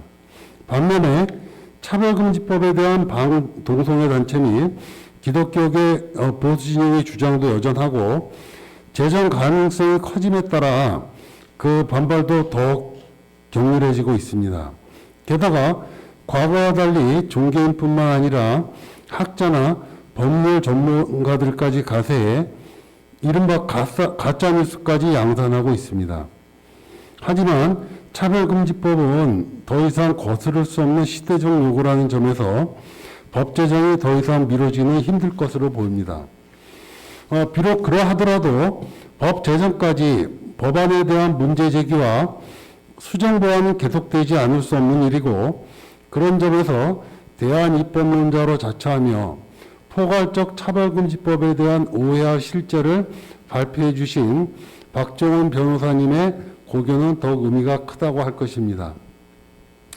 발표자는 이 발표문에서 포괄적 차별금지법의 주요 개념과 내용, 필요성, 쟁점 등에 대해 상세하게 설명하고 마지막으로 대안입법을 제시하고 있으며, 개신교가 혐오와 증오를 양산하는 종교로 전락할 것이 아니라 동성애가 신앙적으로 죄라고 선포하면서도 그분들을 껴안고 사랑으로 녹여내게 되기를 소망하고 있습니다. 이와 관련해 포괄적 차별금지법 혹은 평등법의 제정을 소망하는 발표자의 견해에 대해 전적으로 동의하면서 몇 가지 의문을 전하고자 합니다. 발표자는 우선 자신이 개신교인이고 모태 신앙인이며 하나님과의 관계에서 성경은 동성애를 죄로 기록하고 있다고 믿는 보수적인 신앙인임을 밝히고 있습니다. 그러면서도 포괄적 차별금지법은 성소수자만을 위한 법률이 아니며 동성애는 사회적으로 범죄가 아닐 뿐만 아니라 동성애 반대를 이유로 다른 차별금지 사유에 대한 차별구제마저 반대하는 것에는 동의하지 않고 있습니다. 한편 발표자는 개인의 자유를 앞세워 성별 정체성이나 성적 지향을 지나치게 쉽게 인정하려는 유럽 및 미국의 경향에 대해서는 상당한 경각심을 가져야 한다고 주장하고 있습니다. 이런 점에서 발표자는 국가인권위 평등법 시한의 예외 사유에 더해 첫 번째, 다른 기본권과의 관계에서 기본 조화적으로 해석 적용할 것. 두 번째, 개별적인 차별금지 영역에서 양심, 신앙, 종교, 사상, 표현의 자유 등과의 관계에서 개별적인 예외 사유를 추가할 것을 제안하고, 위와 같은 예외 사유가 추가되면 합리적인 반대론자들은 상당 부분 수긍할 것으로 예상된다고 낙관적으로 보고 있습니다. 하지만 포괄적 차별금지법 제정 자체를 반대하는 반대론자들도 이렇게 얘기합니다. 동성애자들을 낙인 찍고 싶지 않다. 동성애자들의 행위에 대해서만 비판하는 것이고 충분히 비판할 수 있다. 동성애자들을 혐오한다는 말이 아니다. 동성애자들도 성경에서는 사랑의 대상이다. 잘못된 행위에 대해서 지적하고 비판하는 것인데 차별금지법은 이것을 못하게 하는 법이다. 동성애자들에 대해 비판하지 못하게 하는 법, 동성애자들에 대해 비판하는 것을 처벌하는 법이라고 주장하고 있습니다. 또한 동성애자를 혐오하라는 것이 아니고 동성애자들도 성경에서는 사랑의 대상이다라고 하면서도 정죄해야 한다고 하는 주장은 합리적이든 비합리적이든 반대론자들의 일관된 주장입니다.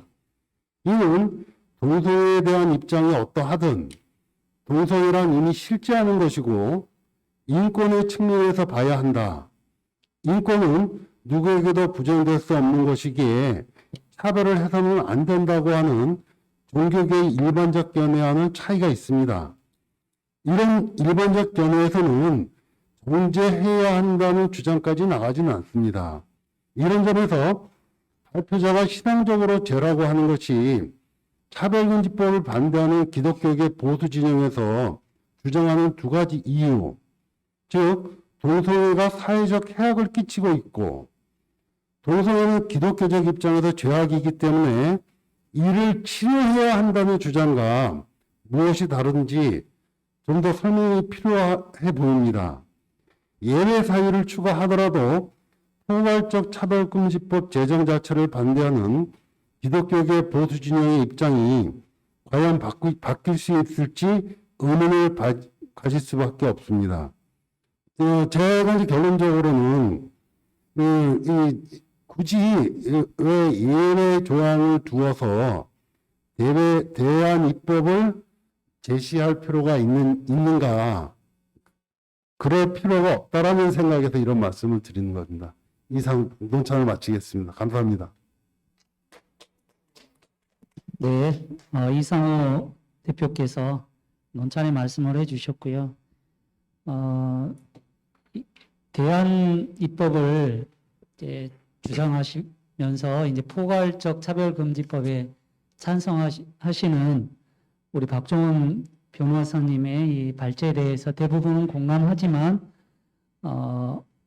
이 대안 입법의 내용으로 포괄적 차별금지법에 예외 규정을 두는 것이 실효성이 있는지 그리고 그렇게 하면 예를 들면 이 포괄적 차별금지법 제정을 반대하는 개신교계 보수 진영의 입장이 과연 바뀔 수 있겠는지 본인은 이 부분에 대해서는 좀 회의적으로 보고 있는데 이 발제자께서는 어떻게 생각하시는지라고 좀 질문을 해주셨습니다. 먼저 이 질문에 대해서 박종원 변호사님께서 말씀을 좀 해주시기 바랍니다. 그 60쪽에 그 반대 토론 하시면서 반대론자들의 주장에 대해서 정리한 내용이 있어요. 그런데 이게 상당히 좀 모순적인 주장이라고 생각하시면 돼요. 예를 들어 이런 겁니다. 난 차별하고 싶지 않다. 그런데 차별금지법은 반대한다. 이게 벌써 모순이 되는 거예요. 나는 동성애자를 성경에 사랑하라고 돼 있다. 근데 나는 그 포괄적 차별금지법에 성적 지향의 대표적인 게 동성애라고 보는 거죠. 그거 들어가는 거 반대한다. 그거를 설사 삭제도 반대한다. 이런 주장은 어떤 내적인 모순을 갖고 있냐면 말로는 아무런 내가 혐오하려고 한 것도 아니고 미워하려는 것도 아니고 그냥 내 종교적인 자유를 주장하는 거라고 말하지만 그 내면을 들여다보면 아니 심지어는 이제 그래서 제가 이제 합리적과 그렇지 않은 거를 구별하고 싶은 거예요. 제가 개인적으로 만나서 이야기를 해보면 지금 차별금지법 반대 진영에 참여하는 변호사님도 그렇고 그렇지 않은 그 변호사가 아닌 일반인들도 그렇고 이야기를 해보면 이해가 된다는 거거든요. 제 이야기가. 그래 내가 걱정하는 거를 해결할 수 있다면 그럴 수 있지. 그렇지만 그분들은 개인적으로는 그런 말을 하지만 집단 안에서는 그런 이야기를 못해요. 이미 이렇게 하나의 그룹 안에서 개인이 자유롭게 말할 수 있는 상황이 아닌 거예요. 심지어 어떤 이제 강남에 있는 모 교회 목사가 다른 교회 가서 개신교는 이 사람이 진짜 예수 믿는지 안 믿는지는 이번에 차별금지법 반대하는지 찬성하는지 보면 안 되는 거예요. 나는 그 목사님이 목사인지 의심스러워요. 그 무슨 이야기를 하냐면, 여러분들이 이제 CBS TV라고 저는 이제 사실은 반대하는 분, 찬성하는 분들 사이에서 좀 토론을 이끌어내려고 하는 입장이에요. 제가 기독교 윤리실천 운동이라고 하는 단체에서 그거를 조직을 하려고 그랬어요. 반대하시는 분 오시고 찬성하시는 분 오시고 제가 오히려 사회를 보면서 양쪽 이야기를 잘 조율해 보려고 했는데 그때는 이제 그 포괄적 차별금지법 반대하는 분들이 안 오셨어요. 그래서 어떻게 보시면 지금도 유튜브 있을 겁니다. 제가 오히려 혼자 발제를 하고 다른 목사님이 사회를 보는 상황으로 갔어요. CBS TV에서 그 TV 토론을 만들었어요. 프로그램을. 첫 번째 제1회 토론이 요거 평등법이에요. 그때 이제 저는 좀 보수적인 기독교인 입장에서 또 진보적인 기독교인 분도 오시고 그다음에 반대 쪽에서 두 분, 찬성하는 쪽에서 두 명인데 이제 그 중에 한 분은 저처럼 보수적인 사람, 진보적인 분이 계셨던 거죠. 그때 그분이 반대하는 분이 그랬어요. 그러면 제가 그랬어요. 성적 지향을 반대하시는데 엄청난 지금 난리가 날 것처럼 말씀하시는데 국가인권위원회법에 성적 지향은 2001년부터 있었어요. 차별금지 사유라고. 그렇지 세상이 뒤집어졌나요? 그렇지 않잖아요. 그렇게 말을 하면 그게 이제 장애인 의원은 나를 봐라 세게 나오는 저거를 보면 이제 난리 난다 이제 뭐 이행강제하고 시정명령하면 그게 다 재판에 의해서 다 시정될 수 있는 방법들이 있어요. 시정명령하는데 만약에 내가 그걸 따르지 않겠다 그러면 다 재판으로 가면 돼요. 그러니까 일방적으로 하는 거는 없어요. 우리나라에서 특히 뭐 민주화된 정부 내에서는. 그러니까 그러면 좋습니다. 그러면 선별 정체성은 이제 국가인권해법에 없었으니까 그러면 그걸 뺀다면 어떤가요? 빼도 안 된다는 거거든요. 빼도 뭐 등이라고 써 있더니 등에다가 넣어가지고 기타 등등에 넣어서 다 하려고 하는 것이 아니냐. 근데 사실은 그게 좀 개념이 다르거든요. 우리가 등 그러면 모든 게 다 들어간다고 생각할지 모르지만 앞에서 예시로 든 것과 동등한 정도의 가치를 가진 거가 있어야 되는 거예요. 그러니까 뭐 19개, 21개를 써놓고 등 하면은 이거는 뭐 100개, 10,000개 다 된다고 생각하시면 곤란해요. 앞에서 예시하고 있는 것과 동등한 정도의 가치를 가진 그 무엇이 인지 아닌지를 평가를 달리해서 봐야 된다는 거거든요. 그러면 그것도 더 빼면 어떻게 되느냐? 그래도 반대한다. 왜?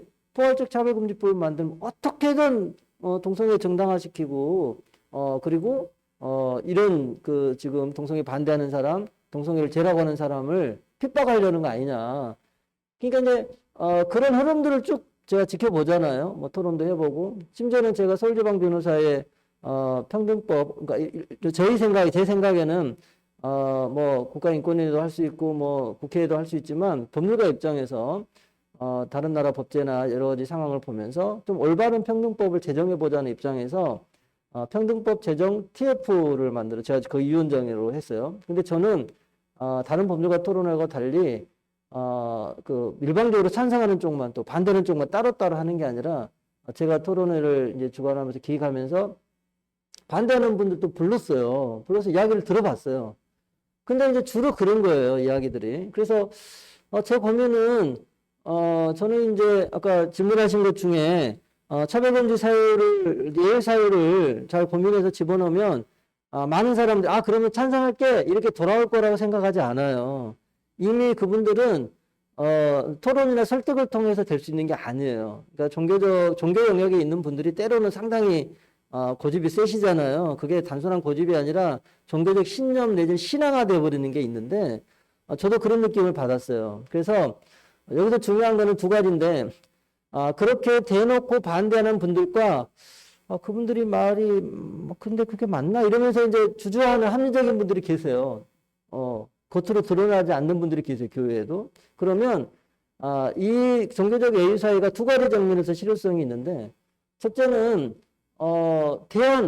이렇게 반대하는데 그 의심하잖아요, 지금. 완전히 끝까지 지금 설사 그 조항을 빼도 의심을 하고 있기 때문에 그거를 의심을 풀어줄 수 있다면, 물론, 우리나라의 평등법 시행 같은 경우는 설사 예의사유가 없어도 저는 해석상 가능하다고 보지만 해석이라는 거는 누가 해석이냐에 따라 달리 될 수 있기 때문에 그 의심하시기 때문에 그렇다면 법에다 아예 넣어주자는 거죠. 아까 제가 처음에 발제할 때 말씀드렸지만 평등권만이 절대적이지 않아요. 평등권은 절대권이고 나머지는 다 상대적인 권리가 있는 게 아니고 권리의 본질을 해치지 않는 범위 내에서 서로 규범조화적으로 해석을 해야 되거든요. 그래서 때로는 표현의 자유를 주장하는 사람이 이길 수 있고 때로는 차별금지를 주장하는 사람이 이길 수도 있어요. 그 어떤 지점에서 해석할 수 있는 내용을 줘야 되는데 그래서 저는 이제 총칙 정도의 부분에는 그런 서로 권리가 충돌해가지고 차별금지를 하려는 쪽과 또 다른 권리를 통해서 그거를 반대하는 쪽과 부딪히는 상황이 오면 서로 상대방의 권리의 본질을 침해하지 않는 범위에서 규범조화적으로 해석을 해야 된다라고 하는 기본 원칙이 법에 안 넣어도 될 수 있지만 그러나 법에 명기함으로써 그런 의심, 지네 마음대로 할 거야. 뭐 이런 의심을 이제 벗어나게 하는 거죠. 그러면서 합리적인 눈에 보이지 않고 지금 계속 반대 운동하는 사람들 그 밑에 저변에 깔려 있으면서 나 기독교인이 교회 다니니까 조기를 따라가야 갈 것 같긴 한데 그건 꼭 정확하지는 않고 이게 포괄적 차별금지 뭐 동성애만 있는 것도 아니고 다른 것도 있는데 법은 만들어야 되는 거 아니야? 여러분들한테는 그게 상당한 효과가 있습니다. 그리고 일단은 의혹이나 의심을 풀어주게 되고 실제로 나중에 법을 해석 적용하는 거는 국가인권위원회만 한 게 아니에요. 이게 다 법정으로 갑니다. 법정으로 갔을 때 판사들한테 규범을 주는 거는 이 법이거든요. 그래서 상당히 정밀하게 규정을 해야 되고 그런 오해도 불식시켜야 된다는 의미에서 하나 필요가 하고 또 하나는 정치권도 마찬가지예요. 정치권이 그냥 저기 국가인권평등법 시장 그대로 받아 써가지고 안 됩니다, 지금. 민주당에서 누가 발의한다는 이야기 들리자마자 그 국회의원실안이 마비되잖아요. 누구도 이거를, 들고 나가서 입법을 하겠다고 앞장서기가 곤란한 상황이 돼요. 누가 거기다가 서명한다더라 그러면 그 사무실 그냥 며칠간 일을 못해요. 그런데, 그리고 또 한 가지는 이제 국회의원들이 그냥 국가인권위에서 고민해서 만들어줬지만, 그 만드는 과정에도 저도 관여한 적이 있지만, 그렇지만 그걸 그대로 그냥 하면 또 국가인권 그걸 뺏기는 것밖에 안 되잖아요. 그래서 고민을 해야 되는데, 그 고민할 때 여론을 들어야 되잖아요. 반대 진영의 여론도 들으면, 그러면 반대하는 분들이 어떤 고민과 어떤 의심 또는 오해가 있구나. 그거를 풀어주는 수단 중에 하나가 종교적 예우사예요. 그리고 그거는 우리나라뿐만 아니라 기독교 국가의 전통을 갖고 있는 유럽이나 미국에서는 그런 거를 반드시 넣어요. 그래서 제가 이제 발제문에 영국이나 독일이나 다른 나라의 예를 이렇게 해서 그런 충돌을 법에 의해서 방지하려고 하는 효과를 가지고 온다. 그런 걸 설명을 했는데 그런 의미에서 저는 대한입법론자라고 제가 이제 감히 이야기를 했던 거고 여기 질문에 그 동성애는 죄라고 하는 신앙적 결단과 사회법은 차이가 있습니다. 제가 이제 보수적인 기독교인이라고 말했던 이유는 저도 물론 사회적으로는 인권운동에서 진보적인 운동을 할 때 있어요. 그렇지만 요 안에 대해서 저는 아직 동성애는 죄가 아니라는 확신을 못 갖고 있어요. 그렇다면 제가 솔직하게 제가 배운 성경에 의하면 어쨌든 동성애는 죄라고 나는 본다. 그렇다면 신앙적으로 동성애자가 죄라는 것과 사회법적으로 죄인이라고는 별개의 문제라는 거예요. 신앙적으로 저 사람이 죄인데 사회법적으로 죄인가요? 이따금 제가 이단 관련해서 무슨 이렇게 질문을 받을 때, 저 나쁜 놈들 이렇게 말을 하는데 사회법적으로는 나쁜 놈들이 아니에요.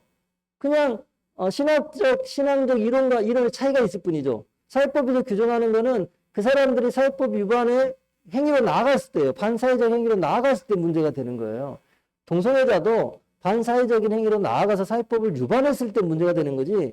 지금까지 우리나라에서 동성애자는 죄인이라고 사회법에서 규정하는 경우 없어요. 물론 이제 군형법에 약간 유사한 판단들이 일부 있었지만 그것도 사실은 저는 군대 내에서 성폭력의 문제라고 보는 입장이긴 한데 어쨌든 그런 내용이 있기 때문에 저는 가능한 거죠. 제가 동성애를 신앙적으로 죄라고 보더라도 사회법적으로는 죄로 보지 않고 그리고 동성애자의 인권은 당연히 다른 사람들과 똑같이 심지어는 살인자조차도 그의 인권이 보장되듯이 그분들의 인권이 보장된다고 보는 관점에서 조금 차이가 생기는 거고 두 번째는 대한입법을 예사회를 추가한다 하더라도 아까 방금 말씀드린 정도의 적극적 반대론자들은 전혀 변동이 없을 거예요. 속으로는 어떻게 생각할지 모르지만 그 말을 하는 순간 지금까지 전국을 돌면서 했던 말이 다 이상하게 되기 때문에 그렇게는 안 되는데 그렇지만 그분들 밑에서 확신을 가지지 못하고 합리적으로 생각하는 분들한테 분명히 영향이 있고 또 정치권에서 법을 제정하는 데에도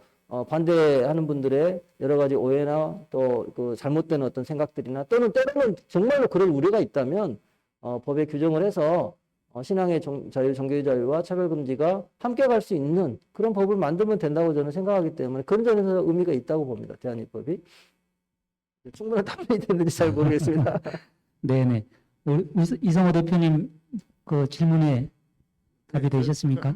이제 말씀을 드리면은 2006년도 이후에 이 법안에 대한 이제 논의가 시작될 때 처음에 그 자료들을 보면은 처음에는 이슬람 문제로 이걸 반대를 합니다. 그때 사실은 동성애 문제나 이런 것들이 본격적으로 나오지는 않고 그러다가 이제 동성애가 나오는 시점들이 있어요. 그래서 저는 박정희 변호사님이 말씀하시는 토론회도 제가 다 봤습니다. 각종 토론회도 보고 다른 자리에서 발제하는 것 때문에 제가 이제 보고 자료들을 논문들하고 쭉 보게 됐는데 보면 좀 이상하게 좀 되는 거예요. 결론적으로는 이 법안에 대한 논의가 정치에 오염이 됐다라는 생각을 굉장히 많이 갔어요. 그러니까 종교가 정치에 오염이 됐다라고 봐야 되는 거죠. 제가 볼 때는.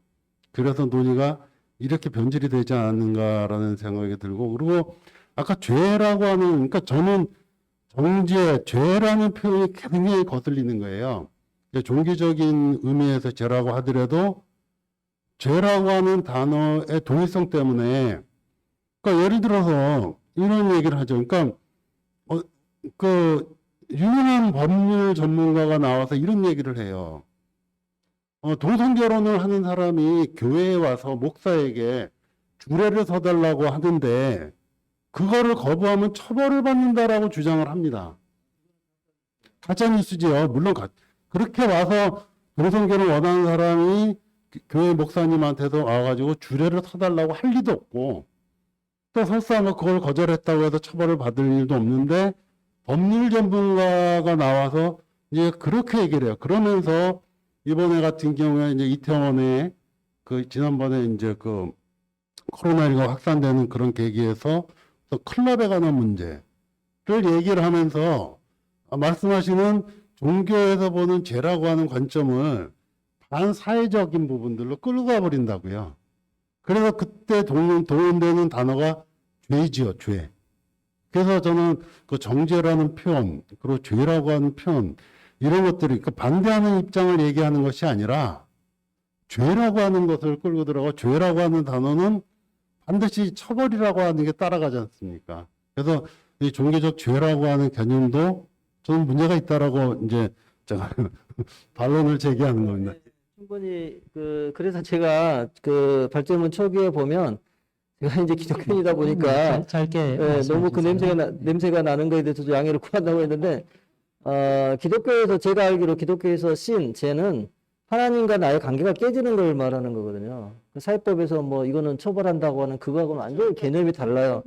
예, 그래서 제가 이제 사회차별 금지되는 차별을 썼는데 다음에는 제가 종교에서의 죄와 사회법적인 죄가 또 다르다는 것을 설명을 또 드려야 되겠네요.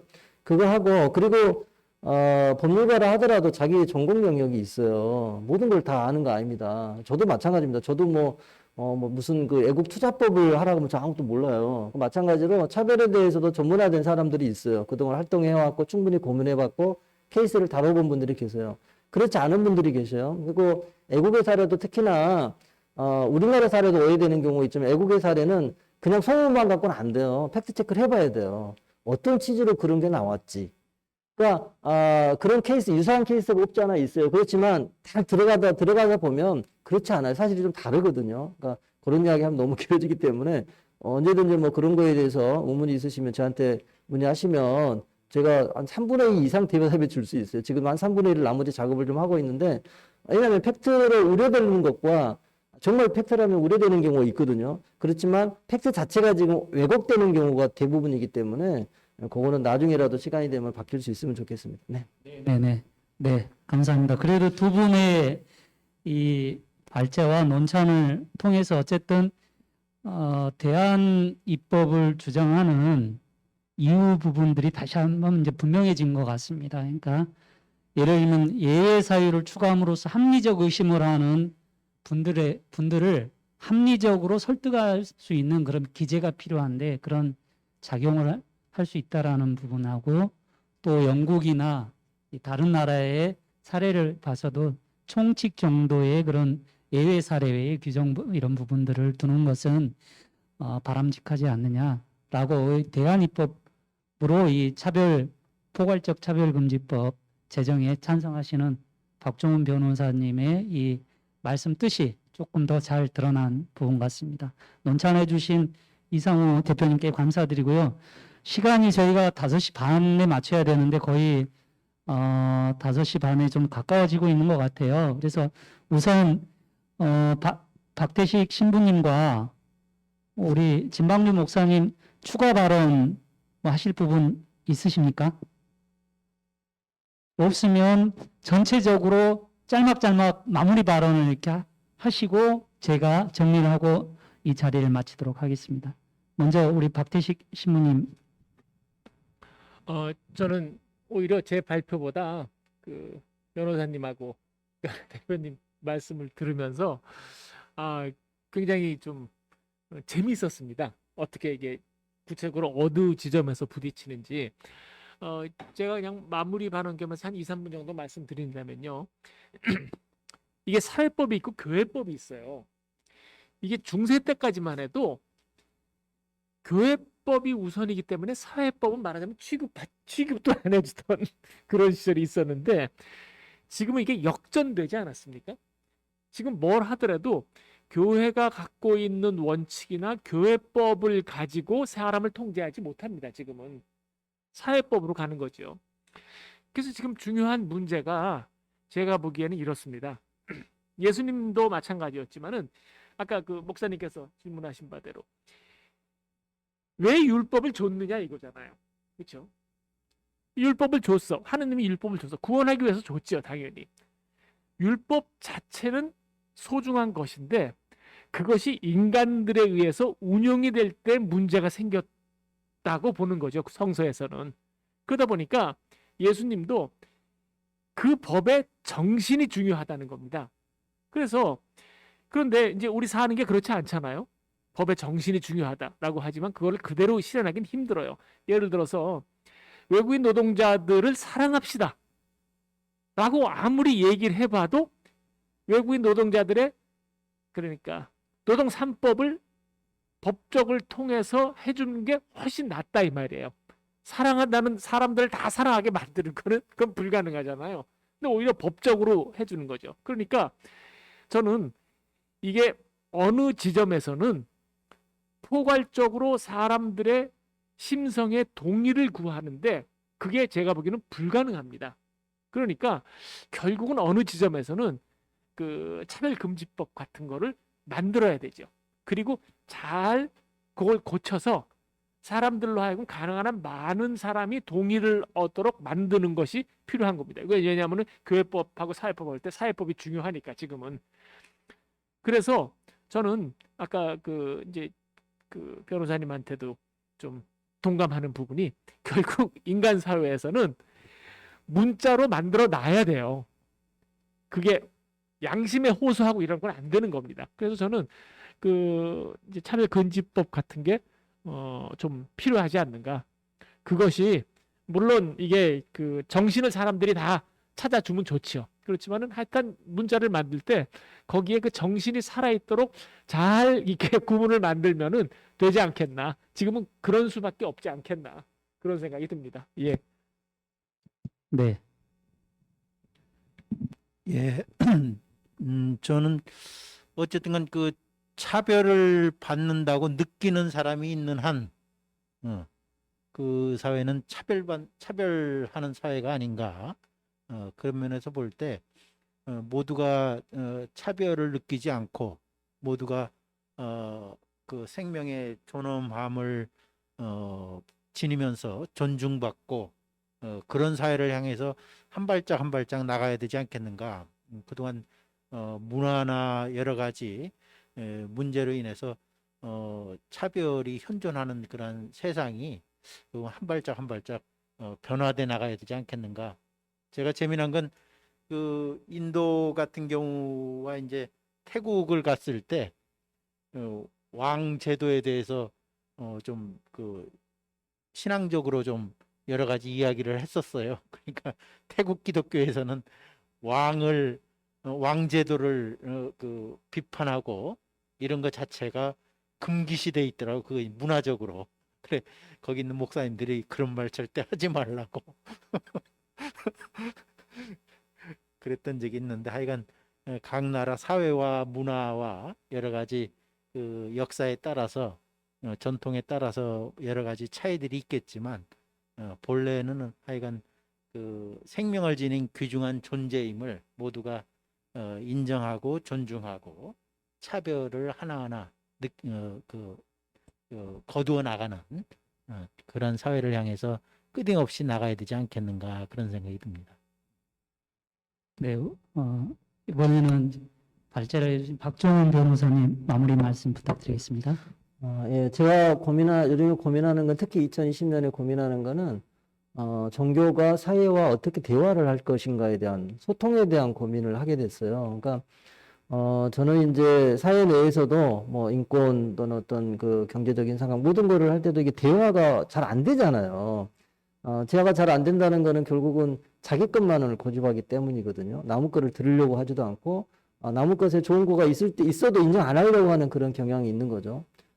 그런데 저는 이번 기회를 통해서 서로 상대방을 좀 돌아보는 시간을 가졌으면 좋겠어요. 그래서 내가 종교적 신념이 옳다는 확신이 너무 강하더라도 그러나 사회 속에서 다른 사람들은 어떤 생각을 하는지, 특히나 만약에 동성애가 문제라고 생각하면 동성애자들하고 직접 만나고 대화하고 그들과 친구가 되고 그들을 정말 가족처럼 생각하면 또 다른 데 한번 느낌이 확실히 달라져요. 그런 관점을 조금 더 가져서 그냥 이념적으로 이상적으로만 뭐 사랑을 이야기하고 뭐 성교를 이야기하고 이거보다도 진짜 현장에서 이분들의 삶이 어떠한가 보고, 오늘 또 특히 우리 신부님이 그 예를 들었던 그 예수님의 그 사례, 예수님은 그 시대에 정말 이단아처럼 보였겠죠. 아니 창녀들하고 술 마시고 먹고 노는 사람을 누가 좋게 보겠어요. 지금이라도 마찬가지일 거. 그러나 그게 아주 역설적으로 예수님의 사랑을 보여주는 거잖아요. 말로만 뭐 죄인을 사랑하라 하지 않잖아요. 가서 같이 놀고 같이 지내잖아요. 그러니까 그런 관점에서 접근을 하면 저는 우리 사회에 있는 많은 갈등이나 모순들이 조금은 더 수월하게 해결되지 않을까, 그런 생각을 해봅니다. 오늘 이 107차 평화포럼이 좀 더 풍성하게 약간의 긴장감을 갖게 생산적인 긴장감을 유발시켜 주신 우리 이상호 대표님 마무리 발언 부탁드리겠습니다. 예.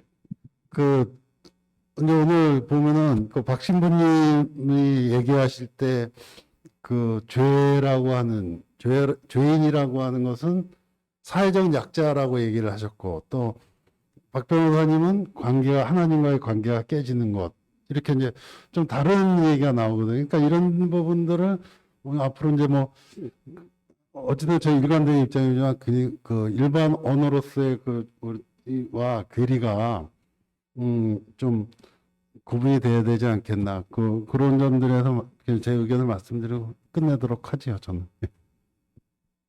그러니까 그런 두 분도 그런 차이가 있어서 같은 신앙을 갖고 계신데 그런 것들이 정리가 좀 되지 않는 것 같다, 이제 좀 그런 말씀을 드립니다. 네, 이게 사실은 이제 굉장한 종교적으로 보면 다양한 종교를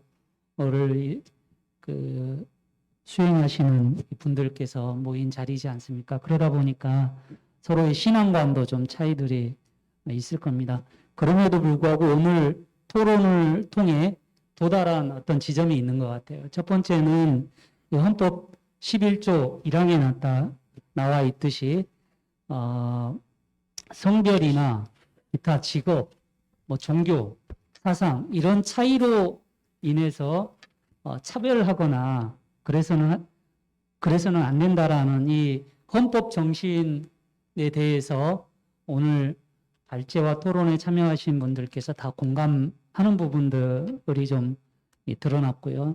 두 번째로는 이 종교인으로서 생명의 눈으로, 사랑의 눈으로, 자비의 눈으로, 우리 인권의 눈으로 봤을 때 어떤 차이가 있다고 해서 그거를 차별로 만들어서는 안 된다라는 부분에 역시 동의를 하는 것 같습니다. 그래서 있는 그대로의 상대를 그대로 존중하는 마음, 그리고 사랑의 마음, 자비의 마음을 그대로 불러일으키는 것이 차별과 편견을 극복하는 그 길이라고 생각하는 데에도 모두 동의하신 것 같고요. 그런 의미에서 어떤 상식선에서 이 포괄적 차별금지법의 제정에 대해서는 모두가 좀 동의하시는 이런 토론의 자리였다고 생각을 합니다. 이 코로나가 극성하는 이 상황에서도 이렇게 좋은 토론의 공간을 제공해 주신 성공의 대학로 교회 관계자 측에 감사드리고요. 오늘 107차 평화 포럼에 함께 해주신 모든 분들의 건강과 평화를 기원하며 평화 포럼 마치도록 하겠습니다. 고맙습니다.